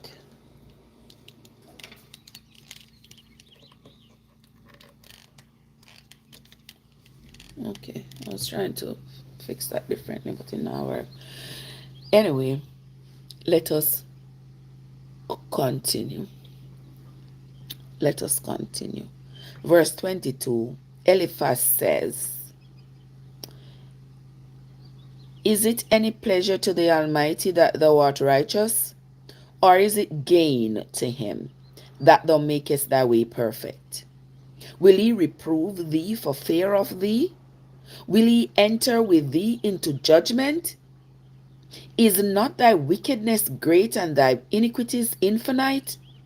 For thou hast taken a pledge from thy brother for naught, and stripped the naked of their clothing. Thou hast not given water to the weary to drink, and thou hast withholden bread from the hungry. But as for the mighty man, he had the earth, and the honorable man dwelt in it. Thou hast sent widows away empty, and the arms of the fatherless have been broken. Therefore, snares are around about thee, and sudden fear trouble thee, or darkness that thou canst not see, and abundance of waters cover thee. Is not God in the height of heaven? And behold the height of the stars, how high are they? And thou sayest, how doth God know? Can he judge through the dark clouds? Thick clouds are a covering to him, that he sees not. Come like it's all. Listen, Eliphaz, I make joke now. He says, thick clouds are a covering to him, that he sees not, and he walks in the circuit of heaven. Hast thou marked the old way which wicked men have trodden, which were cut down out of time, which foundation was overflown with a flood, which said unto God, depart from us? And what can the Almighty do for them? Yet he filled their houses with good things. But the counsel of the wicked is far from me. The righteous see it, and are glad, and the innocent laugh them to scorn. Whereas our substance is not cut down, but the remnant of them the fire consumes. Acquaint now thyself with him, and be at peace. Thereby good shall come unto thee. So really I said to Job, say, Job, you really are going like say that good person, but you're not a good servant. Just reconcile yourself to God now and just say to him, say, you know something? Me did think me did good, but me ain't good. Yeah. He said, just reconcile yourself. He said, receive, I pray thee, the law from his mouth, and lay up his words in thine heart. If thou return to the Almighty, thou shalt be built up. Thou shalt put away iniquity far from thy tabernacles. Then shalt thou lay up gold as dust, and the gold of Ophir as the stones of the brooks. Yea, the Almighty shall be thy defense, and thou shalt have plenty of silver. For then shalt thou have thy delight in the Almighty, and shall lift up thy face unto God. Thou shalt make thy prayer unto him, and he shall hear thee, and thou shalt pay thy woes. Thou shalt pay thy vows. Thou shalt also decree a thing, and it shall be established unto thee, and the light shall shine upon thy ways. When men are cast down, then thou shalt say, there is lifting up, and he shall save the humble person. He shall deliver the island of the innocent, and it is delivered by the pureness of thine hands. You see, you're right near my house. Come knock on the door if you're right near my house. Come ring the doorbell if you're right down the house. You can't believe the people are cut yard. And winter just start, and winter just, yeah, what am I do? What am I cut yard? A people like them make others of us look bad, make it look like say we not cut we yard. I want to them. Sure. But anyway, yeah, so that is Eliphaz's other confrontation to Job. That's his confrontation with Job about what he feels is going on with Job, and they're basically frustrated. His friends are frustrated with, they're angry that what has happened to him has happened, and they can't fix it. And then they see him holding on to his beliefs, and they're saying, what is your belief? Why are you holding on to this belief that's basically doing nothing for you? So it's sort of a back and forth. Would that be almost like the same way how we do the back and forth here on the internet? Because there are people on the internet who are stark believers in their I'm gonna say in their God, in believing in this story. There are people who believe that whatever is in the Bible is true, and it's God's word and all of this stuff, you can't tell them differently even when you're telling them straight out of the Bible. Because all these things that me I read right now, I'll know night, no say God say nothing, You don't realize that, right? All that I'm reading here, and make sure so me telling you the author, me telling you the speaker, the person who is talking. So all I know is say every word when the Bible I gotta write it. You see how quickly me debunk that? Alright. So me have to mind the business that pay me. Sorry. So me feel let the people them alone or they cut the yard. Okay, let me mind the business. Or they cut their yard. Maybe all right, somebody says maybe Job's lineage angered God, so Job is paying the price with afflictions. That too is another theory that comes about with Christianity, where they must say, oh, if something happened to you and you think you didn't do anything wrong, it might be that your foreparents did something wrong, because the Bible say the sins of the father is going to be visited to the children and the children's children. Why it never said the blessings? Did it say the blessings of the fathers? Can we only hear the sins of the fathers? And remind me if it did say the blessings of the father shall visit the generation to generation. No, he did not. The Bible clearly says that Job was an upright man and did everything good. Well, it did say so in chapter 1, right?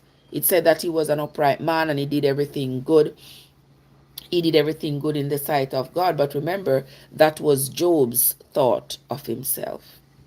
Job believed that he was an upright man. Yeah, Job believed he was an upright man. And everybody else around him believed that he was an upright man. And even though God had spoken to Satan according to the Bible, according to the book of Job, and Satan acknowledged that Job was an upright and faithful man. I guess everybody felt that way about Job. Even Satan acknowledged that Job was a faithful man. That don't mean that they didn't have questions about whatever. And remember, his friends did not know the conversation that, according to the Bible, that God and Satan had, that the Lord and Satan had. They didn't know the conversation. So they were just looking at it. And Job didn't know about the conversation either. So they were just looking at it as God having failed Job. That's how they were seeing it. But I guess between God and Satan, them didn't know what was going on, eh? But nobody else didn't know. Okay. All right. I mean, I know the story here is very fascinating. Very, very fascinating. Make me want to read chapter 21, even though you don't hear me say, but it I got stop. Chapter 23. Let's read what Job said. Remember, Satan had to have permission for God to move the hedge, for God to move the edge from around Job before he could attack him.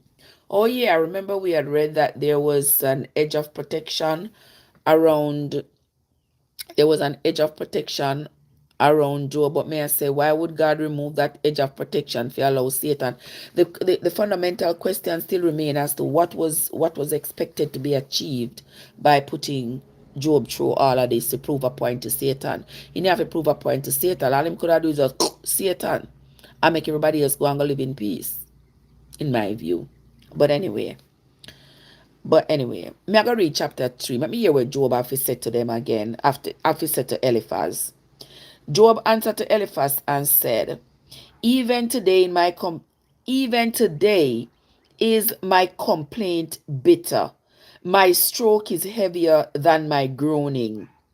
Oh, that I know where I might find him, that I might come even to his seat.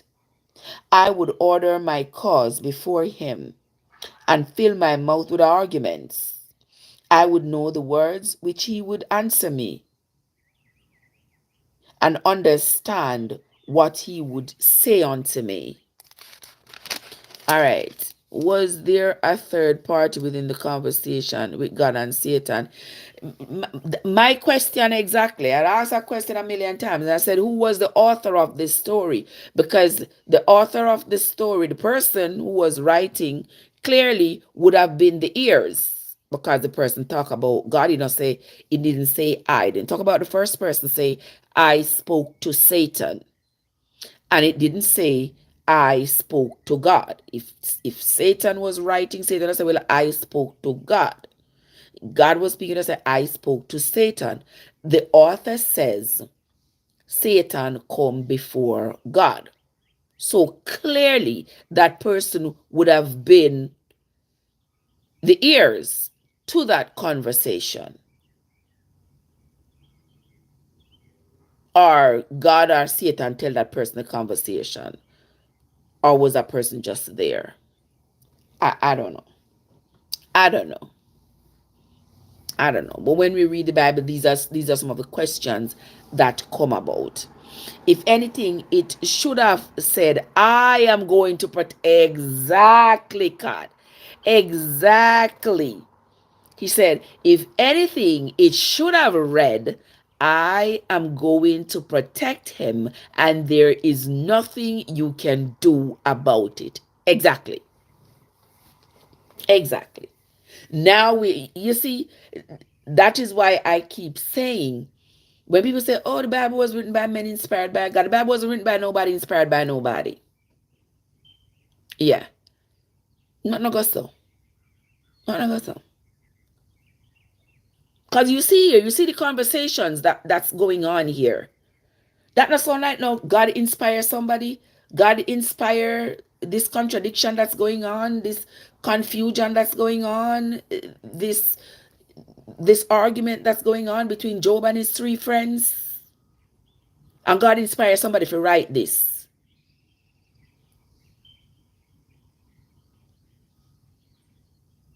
So the person wasn't there. You just get some inspiration to write it.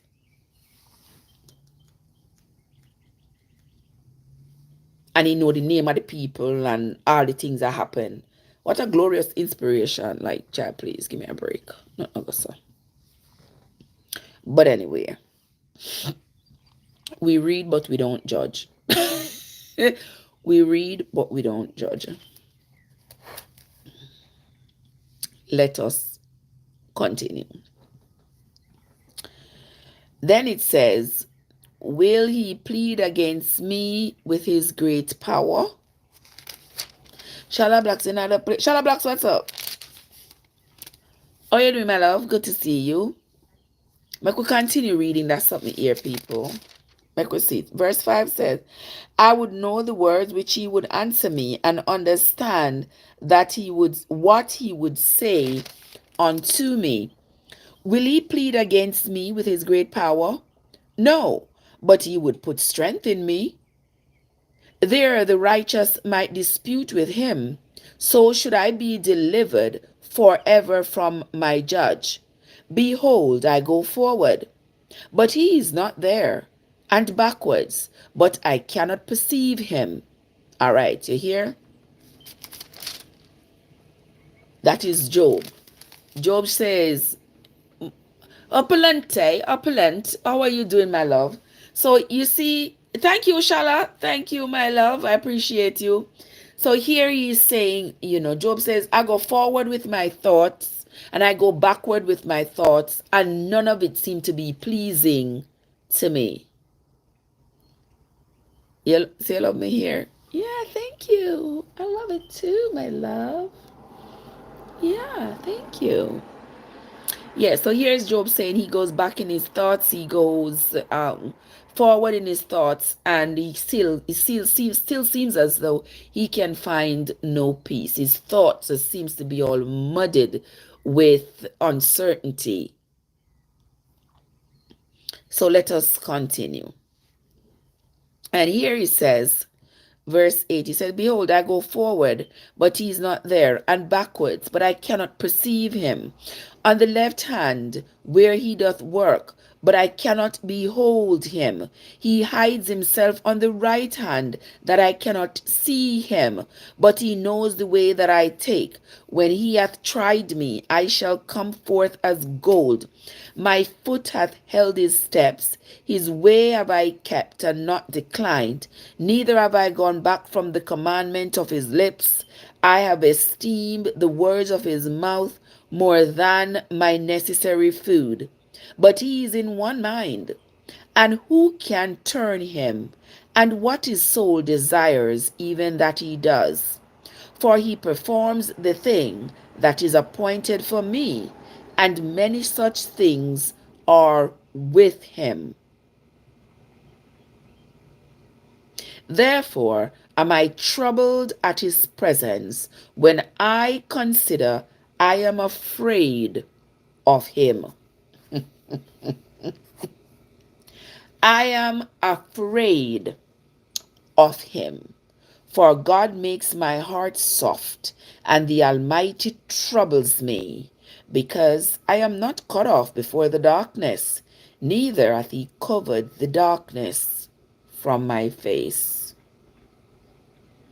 Winsome, good morning, love bug. How are you doing? Good to see you.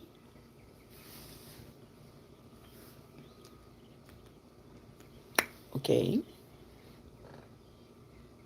That's how Job feels.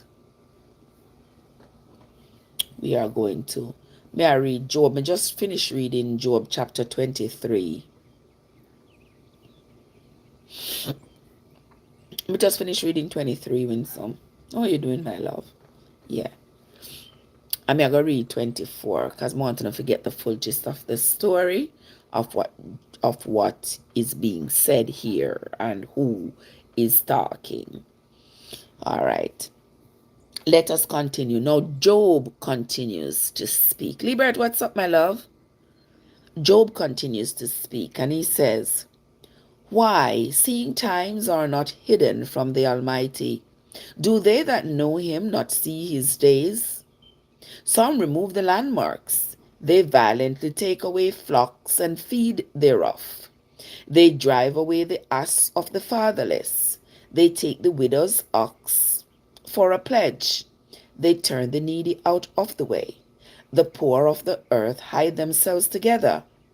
Behold, as with asses in the desert, go they forth to their work, rising betimes for a prey, and the wilderness yieldeth food for them and for their children.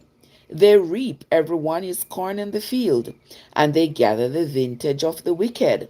They cause the naked to lodge without clothing, that they have no covering in the cold. They are wet with the showers of the mountains, and embrace the rock for want of a shelter. They pluck the fatherless from the breast, and take a pledge of the poor. They they cause him to go naked without clothing, and they take away the sheaf from the hungry, which make oil within their walls, and tread their winepresses, and suffer thirst. Men groan from out of the city, and the souls of the wounded cries out, yet God lays not folly to them. They are of those that rebel against the light. They know not the ways thereof, nor abide in the paths thereof. The murderer, rising with the light, kills the poor and the needy, and in the night is as a thief. The eye also of the adulterer waits for the twilight, saying, no eye shall see me, and disguises his face. In the dark they dig through houses which they had marked for themselves in the daytime. They know not the light, for the morning is to them even as the shadow of death. If one know them, they are in the terrors of the shadow of death. He is swift as the waters. Their portion is cursed in the earth. He beholds not the way of the vineyards. Drought and heat consume the snow waters, so doth the grave those which have sinned. Them, all right. Wanna listen to this. Every man go to the grave. Every man goes to the grave. Whether they sin or they not sin. Which man hasn't sinned for what we have been taught sin is? Which man hasn't? Why is he covering the darkness from Job's face? Does he mean blindness. No, Job is talking about like when he dies. He talks about that a lot, about like when he dies, he refers to that as the darkness. So he says God is covering the darkness from him. That means he's preserving his life from dying. Yeah, why is he shading the darkness? Why is he preserving the darkness and not just let me die? Just let me go to the darkness. But it's not happening. And all of this is just one whole bunch of conflicting thoughts from Job, which is what is expected. You ever see people who are sick unto death, and they are like, "Let me just dead already. Like, me I suffer too much. Like, let me just dead already." And then somebody come and say, "Oh, but as long as you're above ground, you have time to repent. You have," just like his friends are telling him here. He must have done something wrong. So he must acknowledge that he had done something wrong. That's the same way Christians operate with people who are sick unto death. The person might say, "Oh, I want to die because, oh my God, I'm suffering too much every day. I get up is pain." And then the person come and say to them, say, well, you are above ground. You need to repent. You must have done something why God is not giving you peace. Yeah, you must do something wrong and you're not even aware of it. You need to repent. You need to do all like leave people them alone. All this atrocity you read sound like doomsday. I remember saying, I know me make it up. I know me make it up. It's out of the Bible. Right, Albie? I know me make it up. In the Bible, may I read it from. Yeah.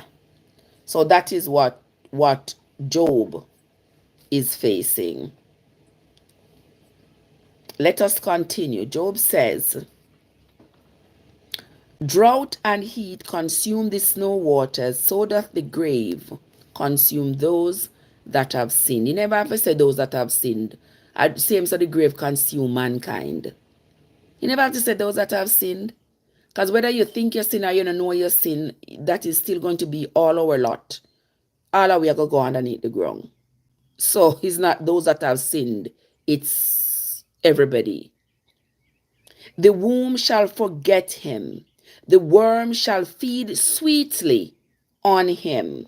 He shall be no more remembered, and wickedness shall be broken as a tree. He he evil entreateth the barren that bears not, and doth not good to the widow.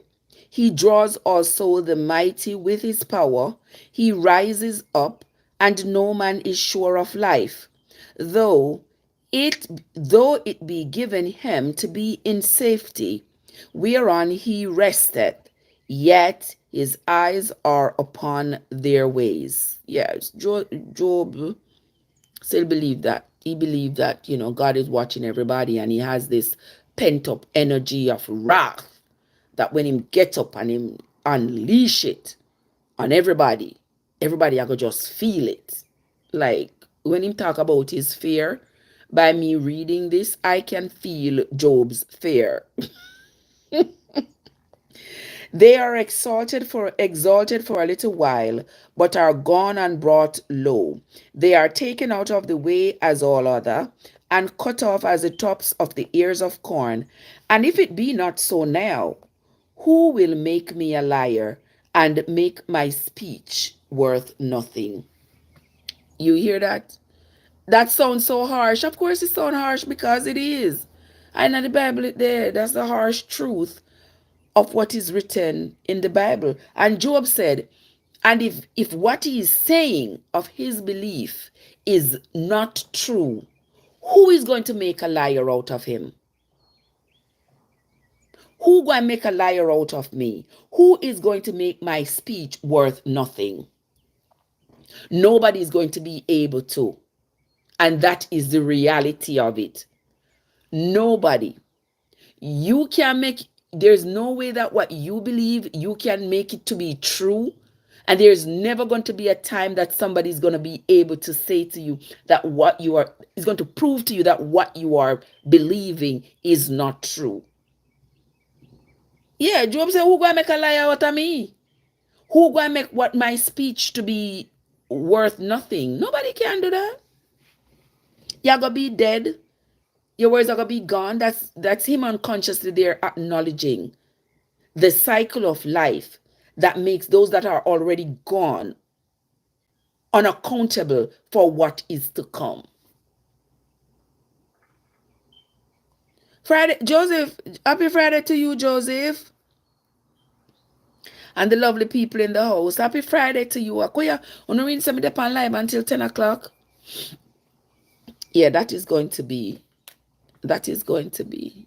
yeah, may have 10 more minutes. Okay.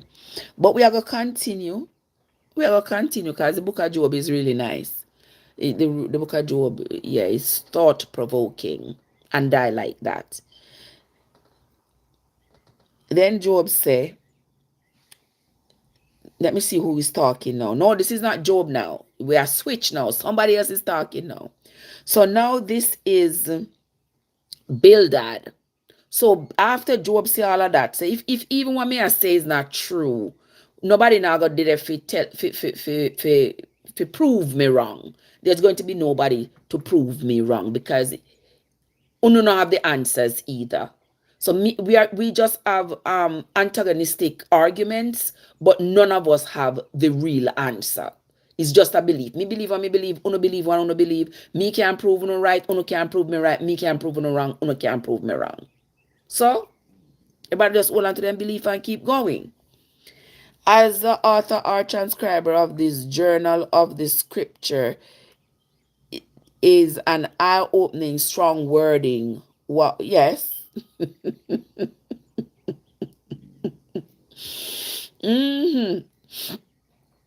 This journal of the scripture. Yes, this part of the scripture is very eye-opening. I wonder why she asked me if you read back Job again. Okay. All right. We are enjoying it. Let us continue. We are going to read chapter 25 because, yeah, the reading nice. Let's read chapter 25. Chapter 25 of the book of Job. Now this is Bildad. So Job has spoken again. Now this is Bildad talking. Bildad says, dominion and fear are with him. He makes peace in his high places. Is there any number of his armies? And upon whom doth not his light arise? How then can man be justified with God? Bildad has some great questions here. I know, so initially when the woman asked me to read back Job, I think I told she that told me, But, let me see, she never text me, say she there here. But she probably here because several people are here who haven't said anything. So I think she's here listening. But anyway, Bildad says, dominion and fear are with him. He makes peace in his high places. Is there any number of his armies? And upon whom doth not his light arise? How then can man be justified with God?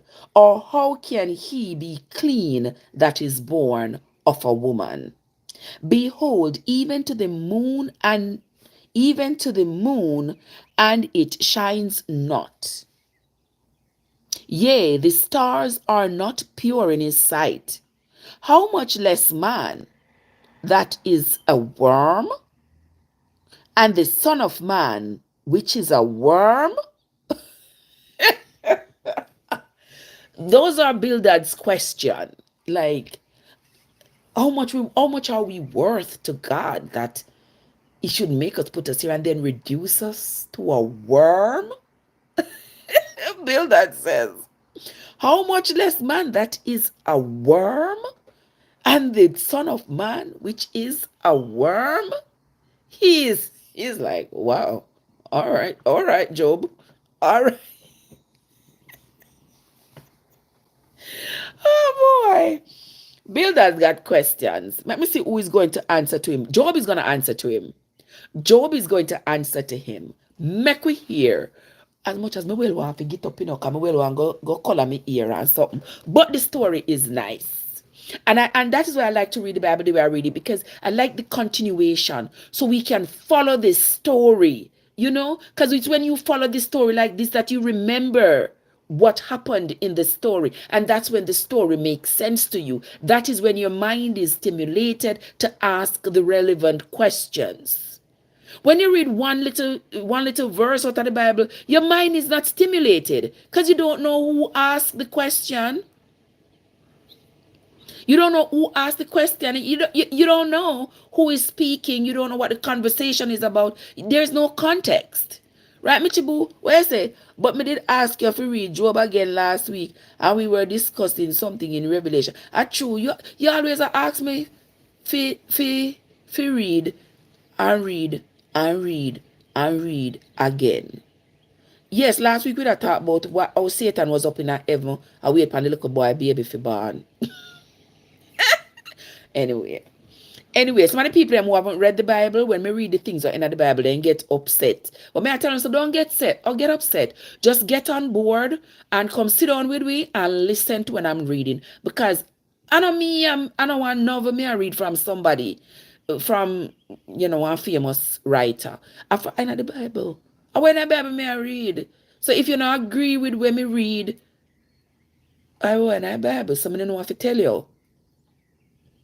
Somebody said, Job's friends must have been so confused and looking for clarity. Exactly, that is exactly what was happening. His friends were confused because you see, they were of the belief. Michibu, what's up? What are you doing? They were of the belief that Job was so pure and righteous and his God had him in his favor, so therefore nothing would befall Job. So they are confused as to what is happening. In God forsake him? What happened? What happened? And then the conversation has gone beyond just Job's current circumstance, and it's gone now into them talking about, like, what is man's purpose? It's almost like they're having this retreat because the four of them are having this deep conversation, like, what is man's worth to God? Like, why would God do this to a man who loves him and a man who does all so you find that all four of them are in deep conversation about what is happening to Job, and they're bringing they're bringing in what their perception of God is. I think we were talking about what Satan was doing in heaven. We talked about so many things. I'm sure we spoke about that. What Satan did at upper heaven. And that is the same thing like here. So when them say, you remember in Job, in the beginning chapter, it said, the sons of God came before the Lord and Satan came with them. That's where the story of Job began. Yeah, so that too is something. You go too far. That's why them now with so much true. It looks of it true. It looks of it true. Me gone too far. Them must spite me. Me gone too far with some. But the thing is, the questions have to be asked because we were all brought up into believing that whatever is in the Bible is God's word and it's true. And if it was indeed God's word and it's true, I don't have a problem with it. But I must determine that for myself. And the only way for me to determine it is to read it for myself. And then me I share with you, and then I say, no agree with me. When they say they agree with me, it sounds as though it is my word, as though it is not the word from the Bible. So I don't mean if you say no agree with you. I must know Bible, no must say no agree because it's not my words. Me I talk about. It's the words out of the Bible. You know say I true. Somebody said God I play dolly house to them. And you know say I true. Me feel like, yes, I just see a lot of toying going on. I see a lot of toying going on because, me still not see the reason for it. I wish somebody would enlighten me because I don't have I'm not ashamed to say that I'm in the darkness right now. I would like somebody to enlighten me as to what was the purpose for Job to be put through all this stress for God to prove something to Satan. To Satan? But anyway, the conversation goes on between Job and his three friends. Was this purposeful or intentionally done to Job so to prove a point is very questionable to Job's friends? Of course, yes. Job's friends are asking the same questions. You look at me, I want a Job friend. Come here, ask the same questions, Andrea. Me and you want to go visit Job. Ask the same questions like, why? What is the point? So, but at this point, remember, Job doesn't even know that his Lord has had a conversation with Satan. He don't know that. Yeah, he has no clue.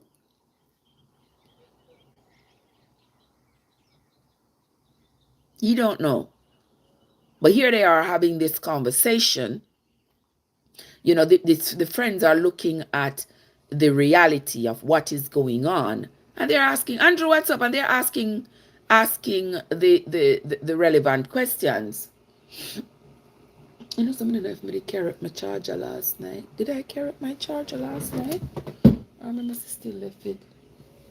Look at me still left it. I left it downstairs. And my phone I lose charge. Yes, I never did carry it up last night. And my phone I get dark.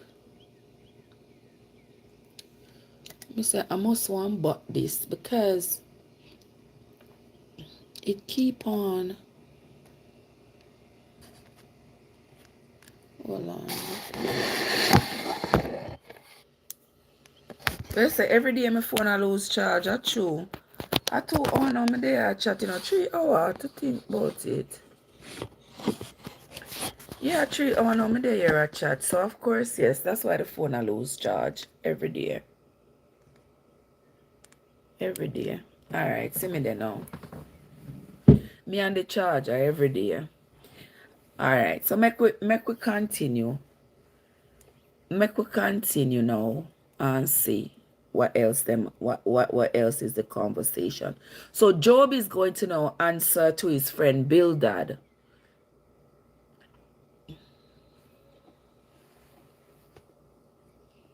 Yeah. Job is going to now answer to his friend Bildad, who is asking, why, how much are you worth to God? That God gonna just reduce you to worm, Yeah, that's Bildad's question. Let me hear what Job said now.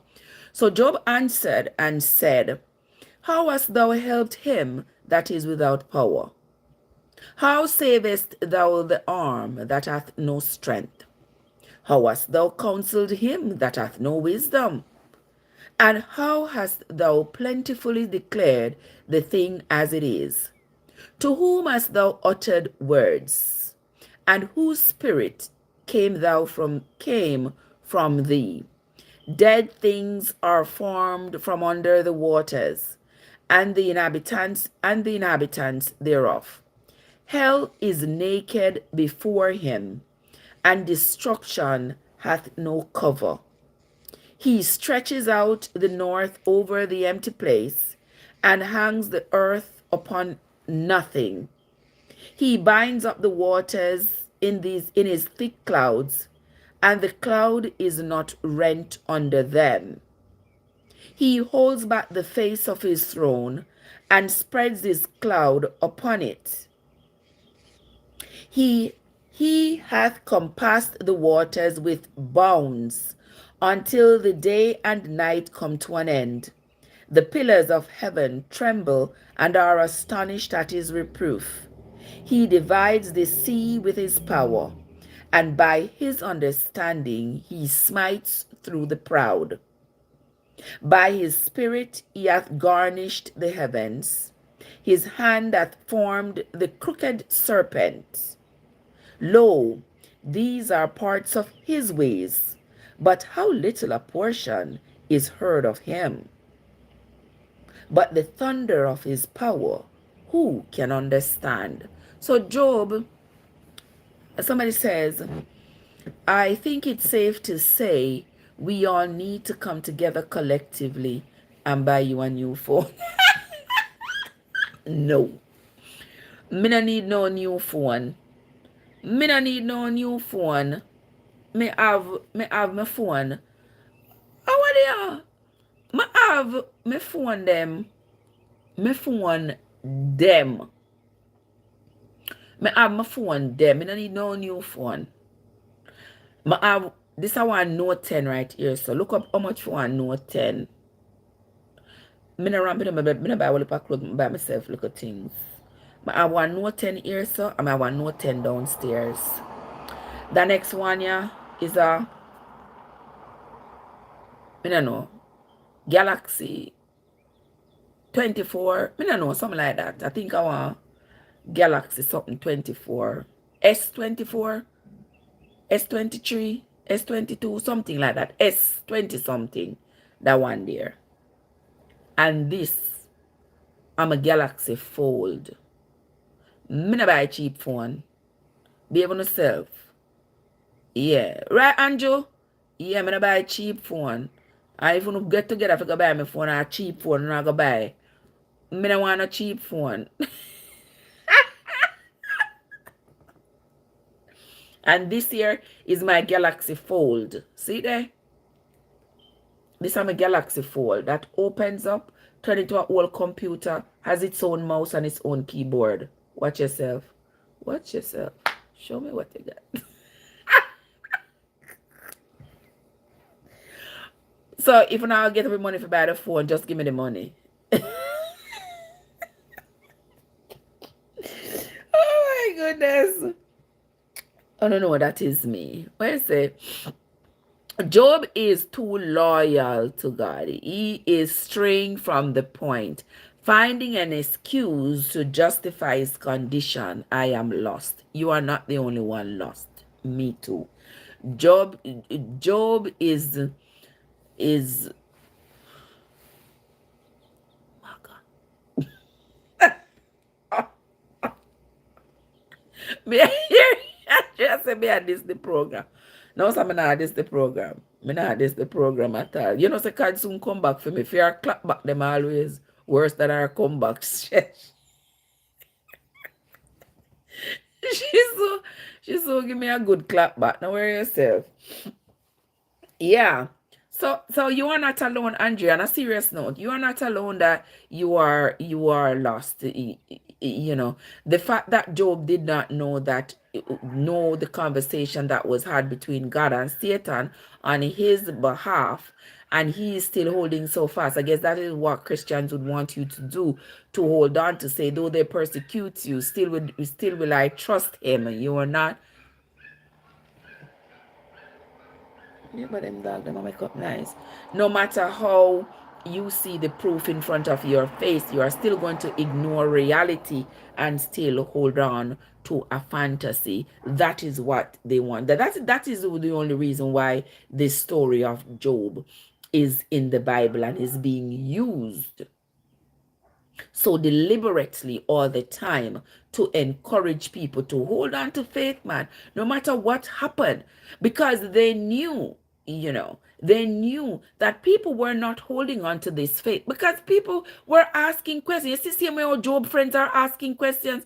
It's the same way that people round about were asking questions like, what is this we have been given?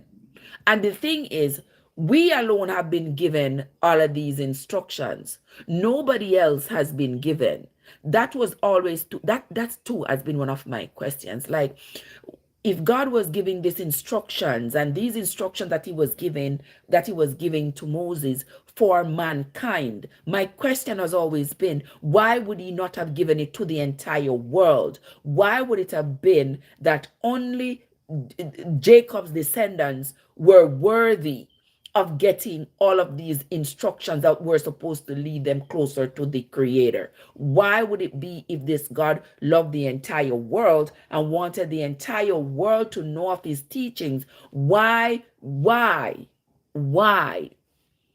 his teachings not extended to the entire world? Why his teachings was isolated to only the descendants of Jacob.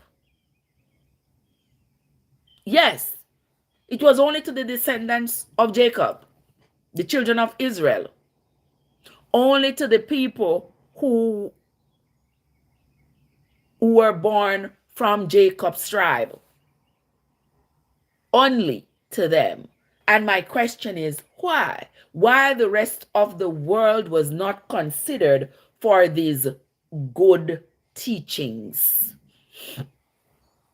And the rest of the world seem to have been condemned for their version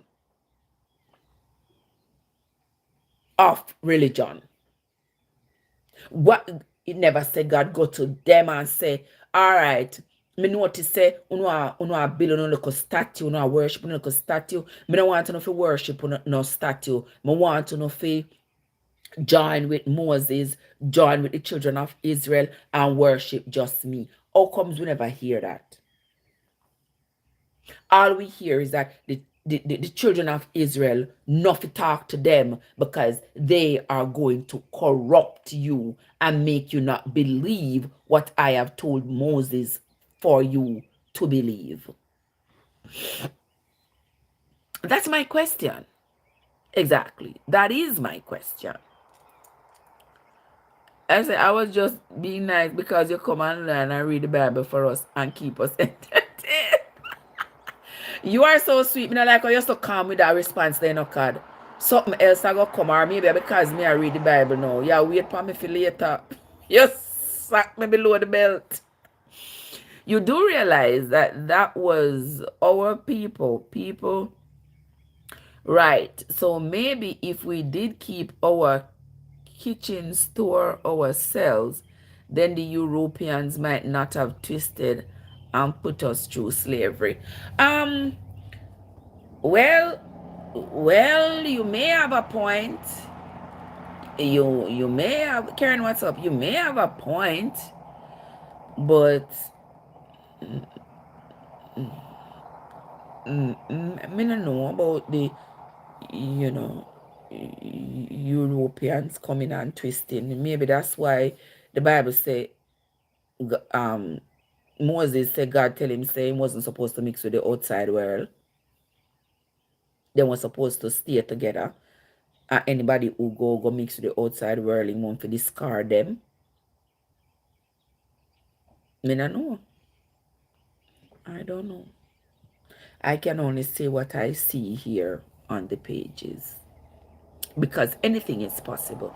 It is possible that the Europeans ended up infiltrating. Because even, you know, as you read the Bible, you will see the destruction of Israel, of the people, you know, after years of not getting any answer to their questions about this whole religious, their whole existence and their whole religiosity. They just started to turn their backs on it. Like, why should we? Why should we? I mean, it seems like there is no end to this farce. Yeah, so then people might ask questions and I have no answer for them. So they had no answer and they had multiple questions about what is this that they are doing. So the people are just like, you know, oh, well, whatever.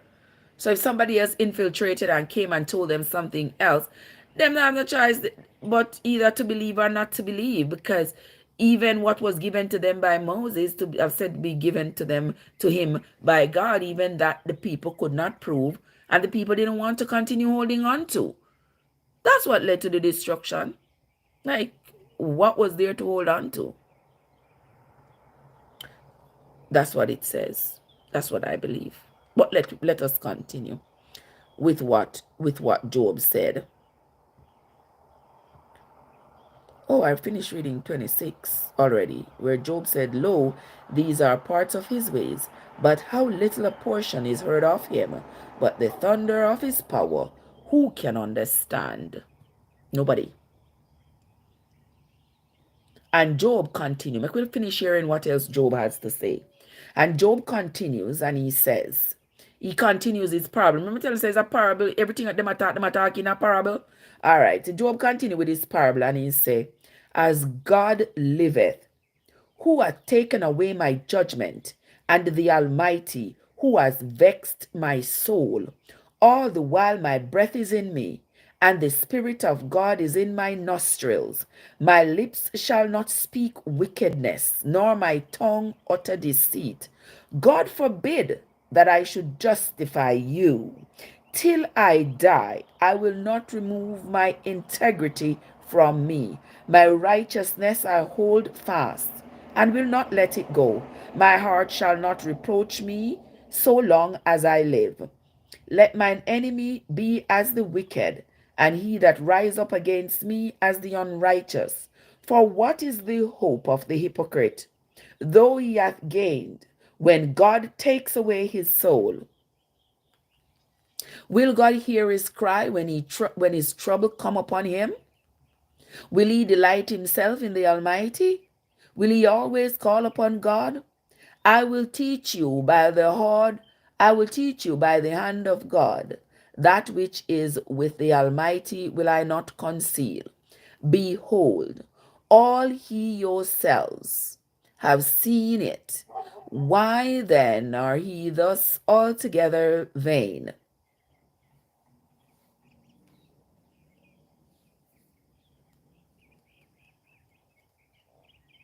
Which part am I there?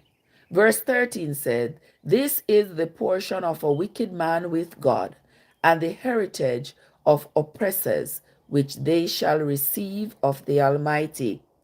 If his children be multiplied, it is for the sword, and his offspring shall not be satisfied with bread. Those that remain of him shall be buried in death, and his widows shall not weep. Though he heap up silver as the dust, and prepare raiment as the clay, he may prepare it, but the just shall put it on, and the innocent shall divide the silver.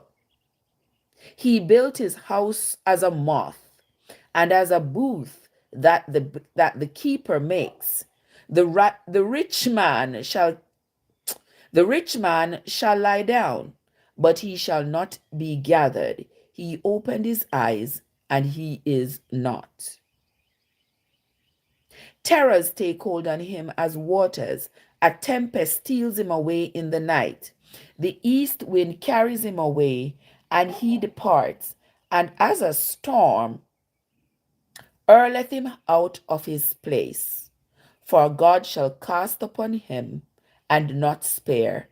He would fain flee out of his hand. Men shall clap their hands at him, and shall hiss him out of his place. Wanna hear it? Okay. So that was Job's response to his friend Bildad. And Job didn't stop there. Job had a lot more to say. Remember yesterday we read chapter 28? Yeah. Job had a lot more to say. And we are going to say some more of what Job had to say. So Job says, Surely there is a vein for the silver, and a place for gold where they find it. Iron is taken out of the earth, and brass is molten out of the stone. He sets an end to darkness, and search out all perfection, the stones of darkness and the shadow of death. The flood breaks out from the inhabitant, even the waters forgotten of the foot. They are dried up, they are gone away from men. As for the earth, out of it comes bread, and under it is turned up as it were fire. The stones of it are the place of sapphires, and it hath dust of gold. There is a path which no fowl knows, and which the vulture's eye hath not seen. The lion's whelps have not trodden it, nor the fierce lion passed by it. He puts forth his hand upon the rock. He overturns the mountains by the roots. He cuts out rivers among the rocks, and his eyes sees every precious thing. He binds the floods from overflowing, and the thing that is hidden brings he forth to light. But where shall wisdom be found? And where is the place of understanding? Man knows not the price thereof, neither is it found in the land of the living. The depth saith, it is not in me, and the sea says, it is not with me. It cannot be gotten for gold, neither shall silver be weighed for the price thereof. It cannot be valued with the gold of Ophir, with the precious onyx or the sapphire. The gold and the crystal cannot equal it, and the exchange of it shall not be for jewels of fine gold. No mention shall be made of coral or of pearls, for the price of wisdom is above rubies. The topaz of Ethiopia shall not equal it, neither shall it be valued with pure gold. At this point, Job just a chat one bunch of rubbish, a gibberish. But anyway, let's continue reading. The topaz of Ethiopia shall not equal it, neither shall it be valued with pure gold. Whence then cometh wisdom? And where is the place of understanding? Seeing it is hidden from the eyes of all the living, and kept close from the fowls of the air. Destruction and death say, we have heard the fame thereof with our own ears. God understands the way thereof, and he knows the place thereof.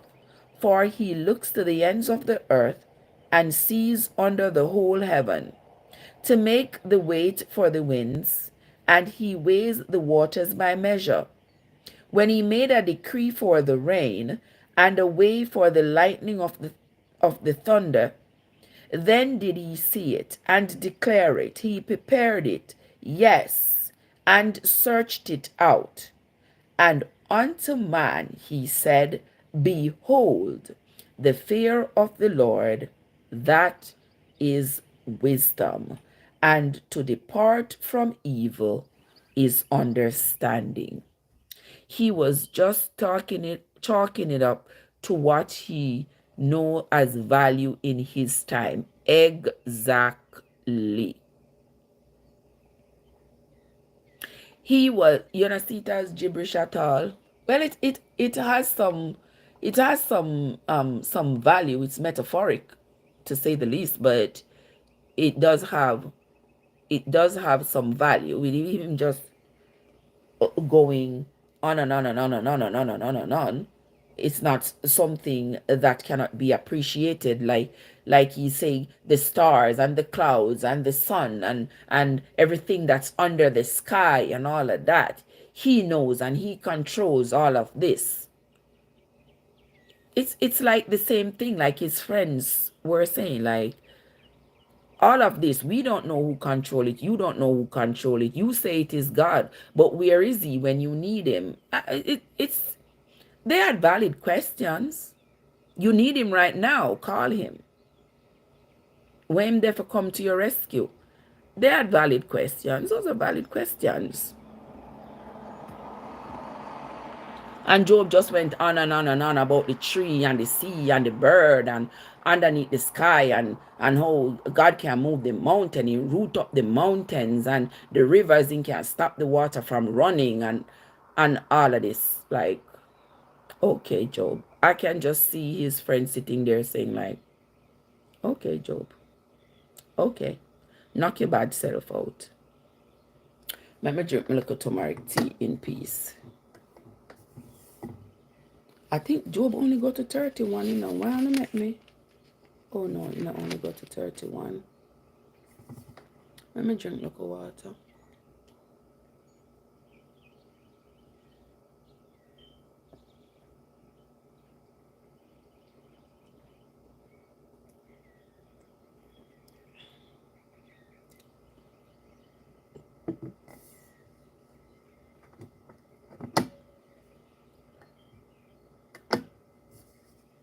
Somebody said, if you had your skin turn to ashes and boils on it and all of that,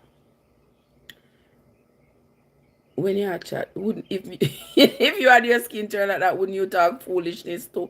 Of course, because it shows, the vulnerability of man. Job is in one instant he is celebrating, in another instant, not so short thereafter, he is angry, he is confused. He admits that he's confused. He admits that he don't know the truth. He don't know if what he thinks he knows is correct, but he's still holding on to it.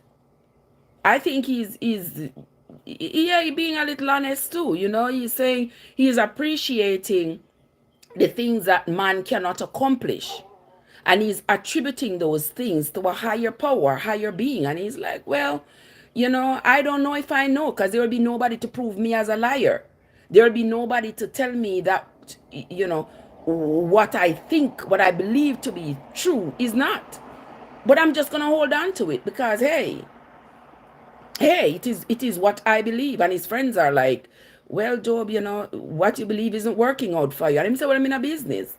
Me, I hold on to it because what powers my belief is that I don't know who made the sun, I don't know who made the star, I don't know who made the earth.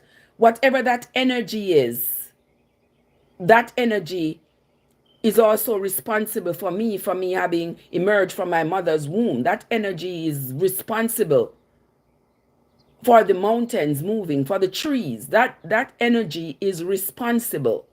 And whatever that energy is, I'm still giving my energy to that energy. That was his position. You can't beat him for having that position. And we see him swaying back and forth.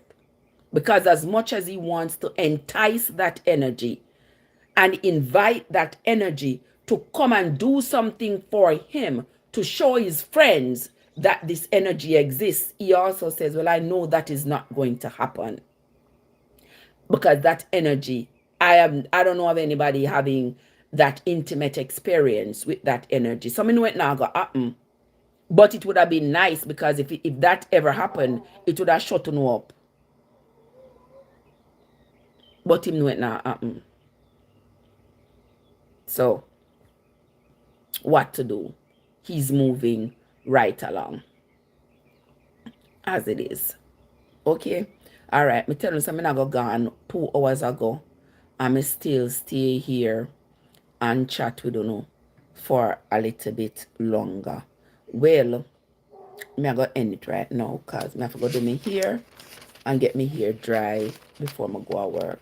So tomorrow morning we are going to continue with Job, with chapter 29, where Job continues to talk to his friends. Them just sit down there, listen to him going on and on and on and on and on and on and on. So tomorrow we are going to continue with this on and on and on. Tomorrow morning, we're gonna start later tomorrow morning, maybe about 8 o'clock, depending on how soon I leave work and how soon I reach home. We will continue with this conversation. Okay. All right. So I want to say thanks to everybody who came into the live. I appreciate y'all. Those of you on the tube, those of you on the talk, I appreciate if you came in and you didn't hit the like button. Don't forget to hit the like button on your way out. All right. Thank you all again so much for having spent the morning with me. It was an absolute pleasure. And if there is anything that I have read that has bothered you, just go back and go read it yourself. Remember, saying I preach me a preacher. I tell you no anything for or against on the religion. I'm just highlighting what can be found in the Bible. Okay? All right, so that is it from me for now. I will see you all again tomorrow. Until next time, my friends, this is Trev from Trevessence, where your journey matters. Have yourselves a great day, everybody, and I'll see you all later. Miss Kits, God, I win some. I'll see you later. I go do me here. I'm gonna wait for my phone to charge. Then I go do me here. Me can't